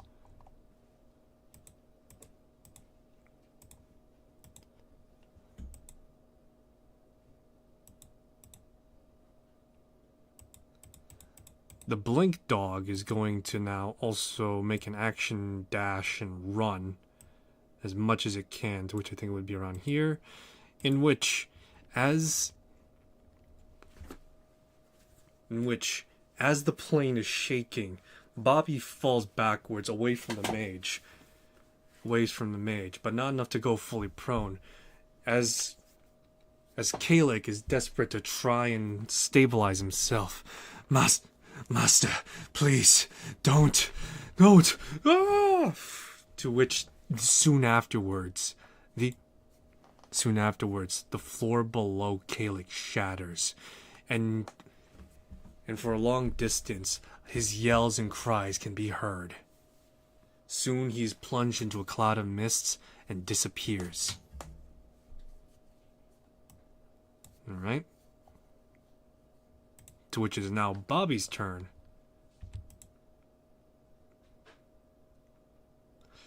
Alright, realizing what's happening.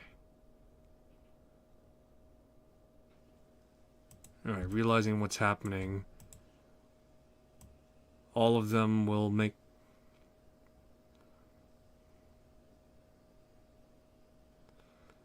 all of them will make headway and run. So in this case,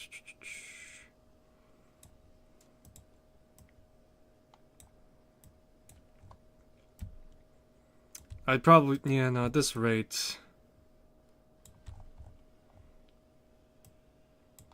I mean, with everyone action dashing their way through, and everyone's speed being on par with like 40, I'm just gonna say that they are going to escape, because it's gonna be like within like 4 turns that they escape.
Alrighty.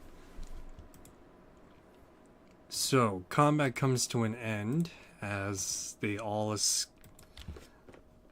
escape, to which they would emerge back in the... They would emerge toppling over a bit from the portal as eventually the portal would come to a close. Although not before having a whole slew of treasures come out, to which it would all land in the water.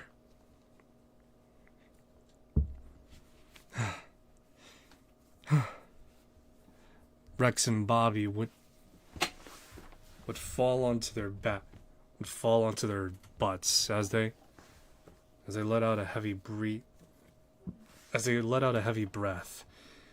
as they just narrowly escaped a total collapse of a world. Alrighty. As they breathe and reconstitute their vim, the two would exchange a few words. Shit. That was intense. No kidding. Can't say I escaped a demiplane before. Shit. Venger's really back, huh? Back to being his old self? If you don't mind me asking, who's Venger? Like Hank said, it's a long story, but after everything you've done, you've more than earned it. Venger is and was a powerful wizard, one that struck a deal with a fiend and, in turn, made himself a fiend for greater power.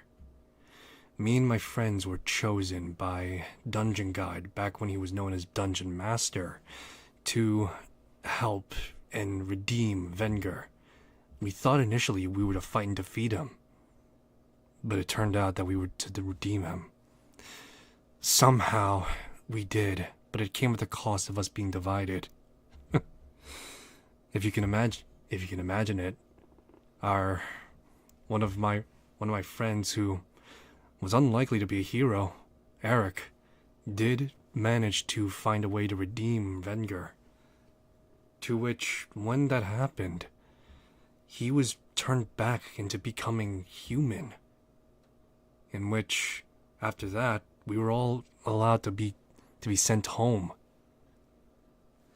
The only one who decided to stay behind, though, with Dungeon Guide and Venger, was Presto, our wizard. To which, now I'm scared as to what happened to him. If Venger is back to who he was,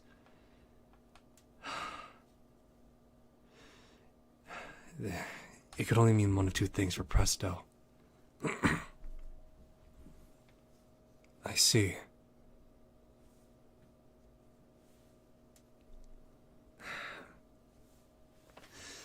I see.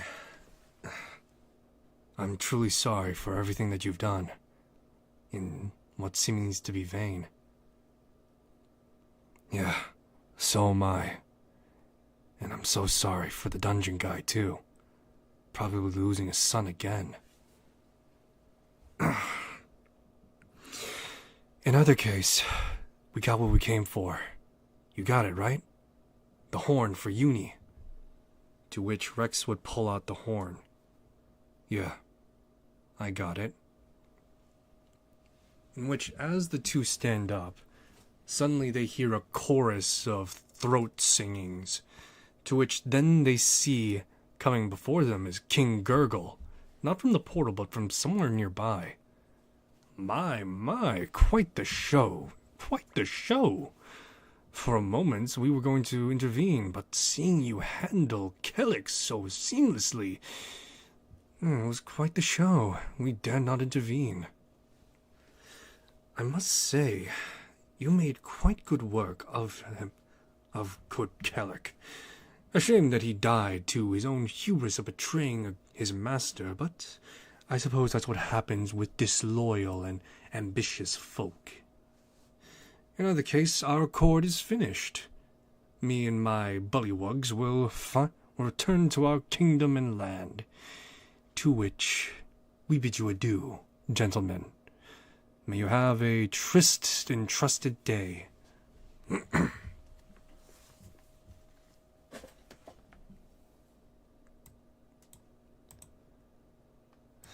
Alrighty. So, as Bobby, Rex, and Irina walked down the hill, the sprites would be happy and say, "Hey, look, they're back." In which Nosy the dog will bark happily and run around wildly as they're back in familiar territory. "Do you have it? Do you have it?" "I have it." "Well, come on, bring it back to her." In which, as Rex steps forward, he then steps back a bit as he gives the horn to Bobby, in which he says, Here. It's yours. It's your friend. You should be the one to restore her back." "Thanks." To which Bobby will take the horn and walk up to Uni, and as he approaches and gets real close, the horn flies out of his hand and returns back to where it was, where the stump is. Soon the horn melds back into Uni's brow with a flash, and with it her great power returns, in which no longer is it Uni the horse, but now it's Uni the unicorn.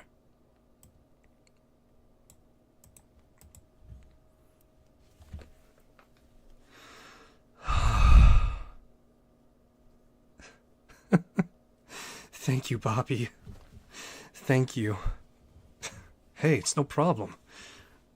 You know I would do this all for you again, right? And thank you too. Thank you too, Rex. You've done so much to help me as well. It's of no consequence, really.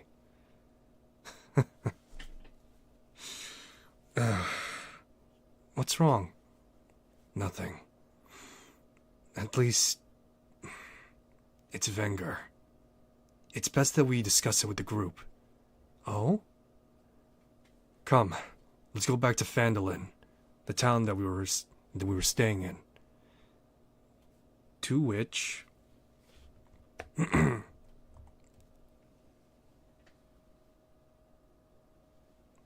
Alrighty. So, as Bobby and Uni are about to leave, they are leaving, the sprites would turn to Rex, as they say, "Well, all's well but ends well, I suppose. It's good to see friends reunited and all that." Yeah, that's one way of putting it. It feels a bit... So, what are you going to do now? Well, I'm going to continue helping him and his party. Clearly, they still need more help Clearly, they're going to need more help, given the circumstances. And for people of their experience, well, they're definitely going to need some oversight as they get their bearings. Of course. Why don't we give you a treasure map? We found this off a sleeping adventurer some time ago. Perhaps it could help them jumpstart their ventures? That'd be nice, actually. To which Rex will be given a map of a treasure chest.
Alrighty.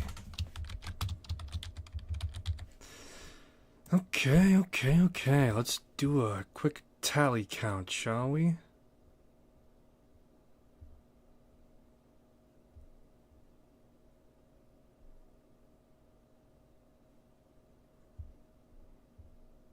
Alright, yeah. Let's do a quick tally count of XP, shall we? So I did faced off against wargs, and I faced off against another mage. To which, let me see here.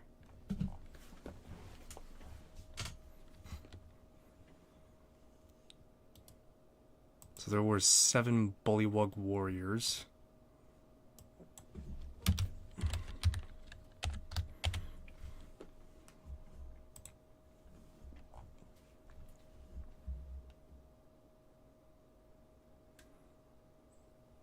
And there were 4 wargs.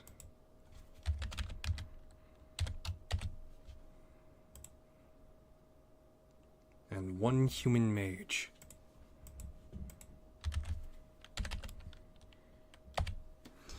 So let me see here. 350 plus 400 equals to 750. 750 equals to 3,050, I'm not mistaken.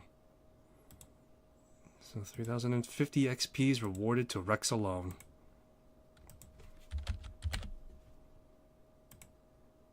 Oh my god, guys! Level 7! Level 7! Oh.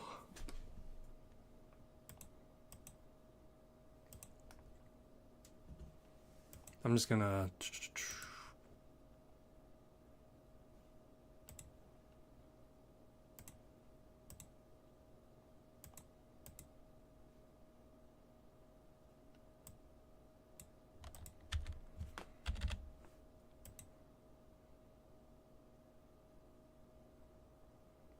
Alrighty, so 300 I think is what I got, right?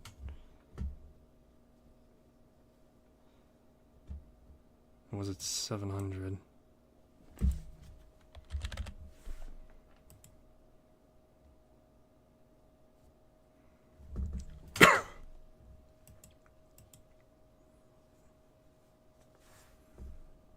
Alright, in either case, level up, guys, oh my goodness.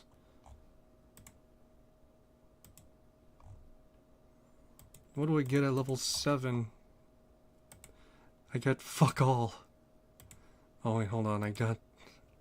Oh, this magic circle. Friggin' whatever in here. Oh god, this is even more fucking busted. Alright, so let's see here. While I now have the ability to learn another spell, to which specifically it's one to fill out my... Let's see here. Oh, 4th level. Holy shit, boys. 4th level. Let's see. What should I get? What should I get?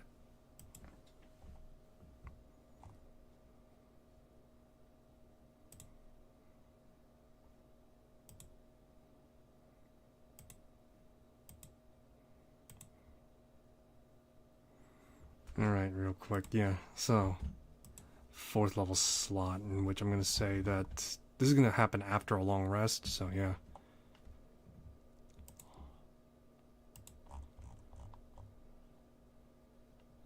Let's see, what can I get with 4th level though? Is this fabricate?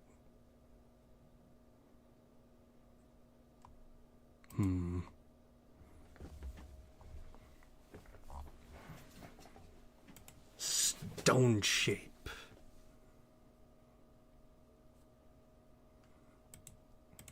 Stone skin. Storm spear. Liam's hidden chest.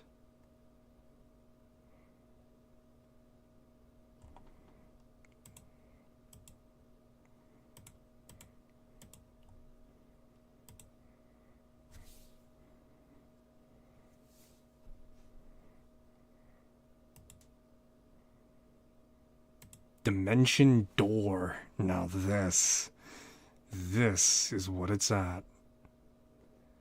Yeah, this is what it's all for.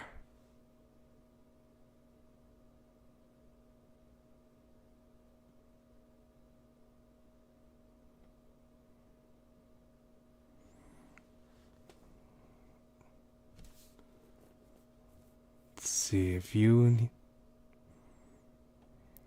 Trying to think, Dimension Door is definitely going to be useful.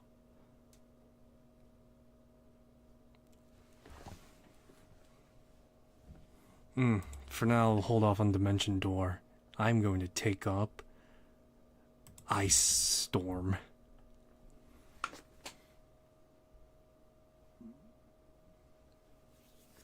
Let's see.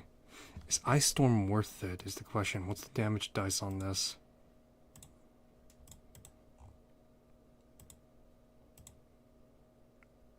Oh, 2d10s? That's no good. Oh, with 46... Alright, there we go. Well, why didn't you lead on with that, man? Come on.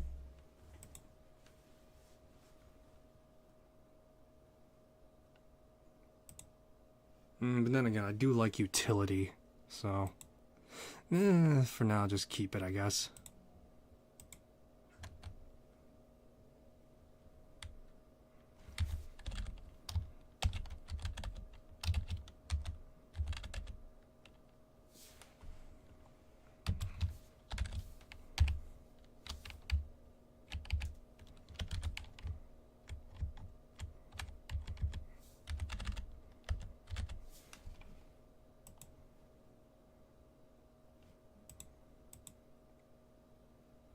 Alrighty.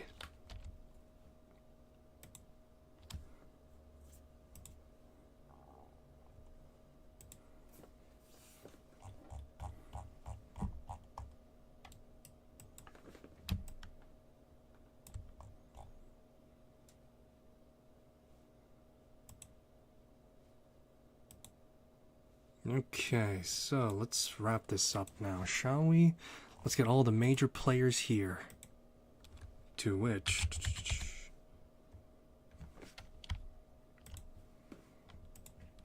Hank, Bobby, and the Unicorn, Uni.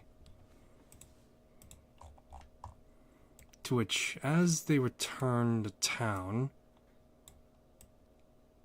Bobby is just talking with Uni, the Unicorn. And while going into town, people are just in awe and just surprised at seeing such a majestic being here.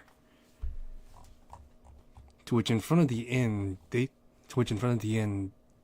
we see Sheila, and to which in front of the inn we see Sheila, Diane, Eric, and Nico, all waiting eagerly for Bobby's return. To which as they see this, they also see Uni, the Unicorn. To which they all let out a... To which Sheila is going to focus more on Bobby, to which she's going to be like, oh, Bobby, there you are! In which everyone's going to gather around and just, like, hey, it's like, hey, you're back. Oh, you made it. Yay. It's like, yeah, you made it. Oh, that's good. It's great that you're alive. Oh, look at you. You're hurt, though. Oh, it's kind of pretty bad right there. And Eric's just going to be like, welcome back, blockhead. Welcome back, Stones for Brains. To which Bobby's like, yeah, back at you. Yeah, back at you too, Eric. In which, then after they give their reunions, everyone's going to see Uni, in which everyone that was in the original group is just going to be like, oh, Uni, it's good to see you again. It's glad to see you. And Nico's just going to be like, yeah, it's great to see you.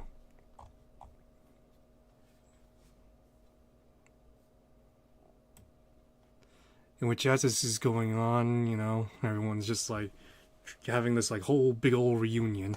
Hank is gonna walk up to Rex and just be like, it's good to have the party back at least at a fuller strength than it was before. Still missing Presto though. Nevertheless, you did us a good turn. Thank you for that. With Uni by our side too, well, we'll be able to get by a bit better now. It's no consequence, really. But I'm still obliged to help you and complete this quest, though. That's right. You are here to help us in that respect. To which, let me see here. Yeah.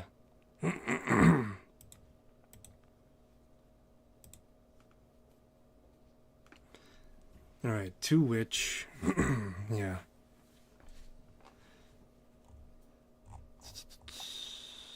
See here. To which, we were supposed to come here to meet a person. Meet a person that the dungeon guide had set up for us, but it might be some time before we find them, as we were busy with this. Everyone, let's take a load off, shall we? Hank, I got some news for the rest of you and the party, actually. It's best that we do take this inside, though. What's going on? It's a matter of Venger. It seems as though he's possibly relapsed. Relapsed? Then that means it is true. Venger's fallen. What? After everything we did? Risking our lives? He just throws it all away? I'll explain more of our adventure. Come on, guys, let's go. To which almost everyone is going to go into the tavern. Or, sorry, into the inn. In which, they're all gonna talk. Uni's not gonna go inside, though. She's too big now. She's gonna stick her head through the window, though. Hank is gonna linger for a while and just look at Rex and say, just when we thought things were looking up. This doesn't spell good. This Venger fellow, this Venger wizard, who was he exactly? Bobby told me he was the son of the dungeon guide, and that he made a pact with a fiend. Yeah, that's exactly what happened, and that's really about it. Look, I can't tell you anymore. Literally, I can't. Dungeon Guide would know more about this. Right now, I guess it's just up to Bobby to tell us what's going on. To which Hank is gonna turn around and go into the inn as well. Rex is just now standing alone at the town center as people around him are going about their day. Some of them are gonna see the unicorn and just be like, what the hell? But yeah. But as a bit of a flash out, as Rex is going to go into the inn, Irina is going to stop Rex for a moment, to which she is going to tell him this. You've held yourself better than before. Better than... Oh, you mean when we were in that other realm? Yes, the other realm. I must admit, I had my doubts to be in the company of one such as you, but clearly, in better circumstances, you hold yourself well. Thank you? Know this, though. When that powerful figure, Venger was it, emerged, I sensed something in him that was strange. Strange? In what way? Though he was massive and I was small, my powers as a celestial is none to par. In which I sensed something strange about Venger in particular. Most beings have good and evil within them. Angels and fiends and devils are no different from this. For every brightness of good, there is still a lingerance of the other side of the alignment, evil and whatnot. With Venger, however, the one we saw, I sensed great evil within him. But that evil is overwhelming, overpowering even, that the light within him is so obscured, it has become effectively muted. What does that mean? I don't know. Truly, I don't know. But it is strange nonetheless that something as powerful as he should still have a semblance of good within him. But that's speculation for now. We should rest. Take in your victory, Rex, for you have earned it. Thanks. You too? You did do a good chunk of the work in thinning out the numbers. That I did. Speaking of, when you told Hank to go back to Phandalin and to the party, what was that about? It is a complicated circumstance.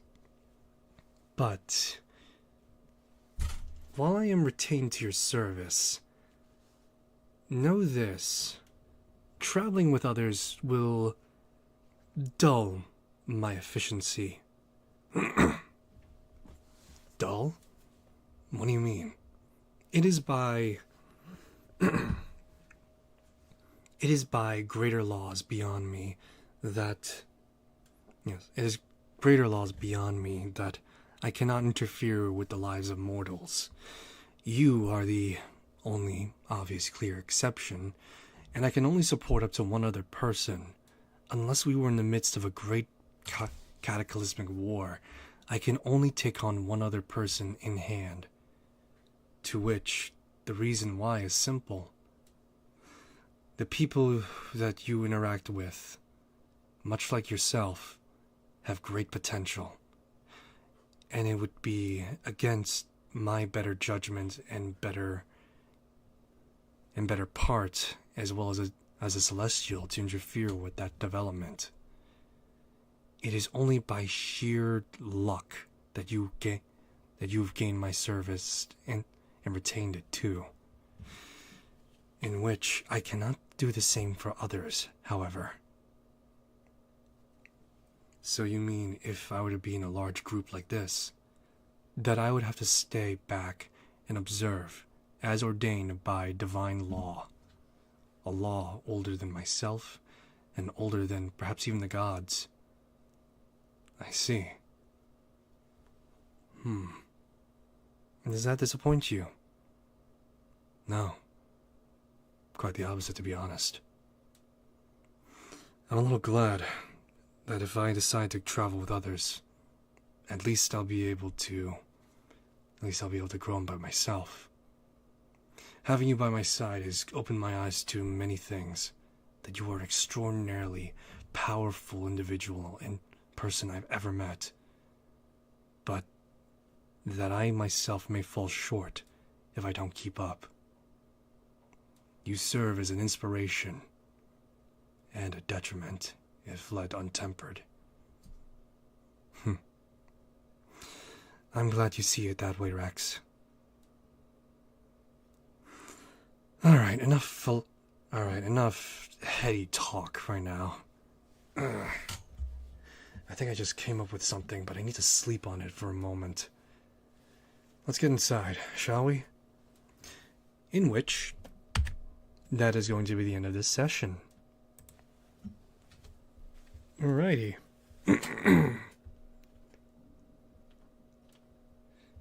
Alrighty, so thanks for stopping by. Hope you enjoyed the stream. If you want to see more, I'll be streaming again.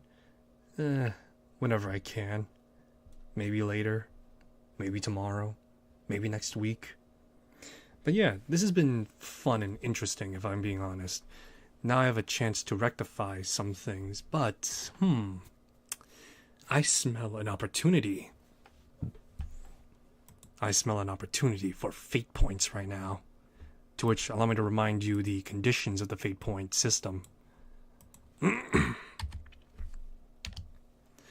Ways of earning these points is as follows. Complete great feats of fate, completing adventures, forming relationships with characters of great importance beyond PCs, discovering threads and understanding them, casting the wish to alter fate in a way that is balanced, and is most commonly achieving a new tier of level, in which currently I'm still tier 2, in which, in this case, I completed an adventure, so that brings my debt down to 2.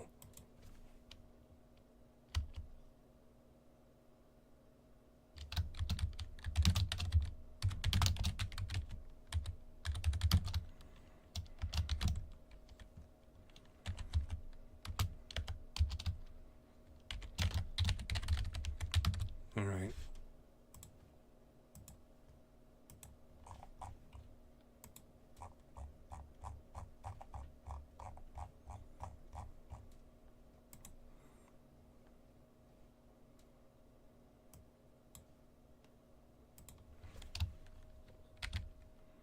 Alright.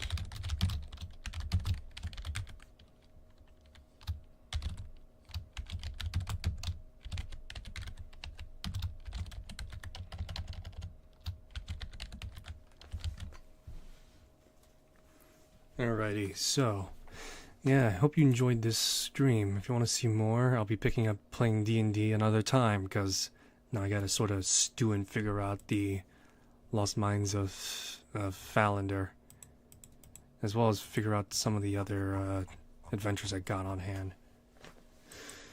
Alright, so yeah, thanks for stopping by. Enjoy the stream. If you want to see more, I'll be picking this up another time, to which, yeah, this has been at least pretty interesting so far. Kind of sort of back in a linear setting, but now I feel like there's more stuff I could probably do.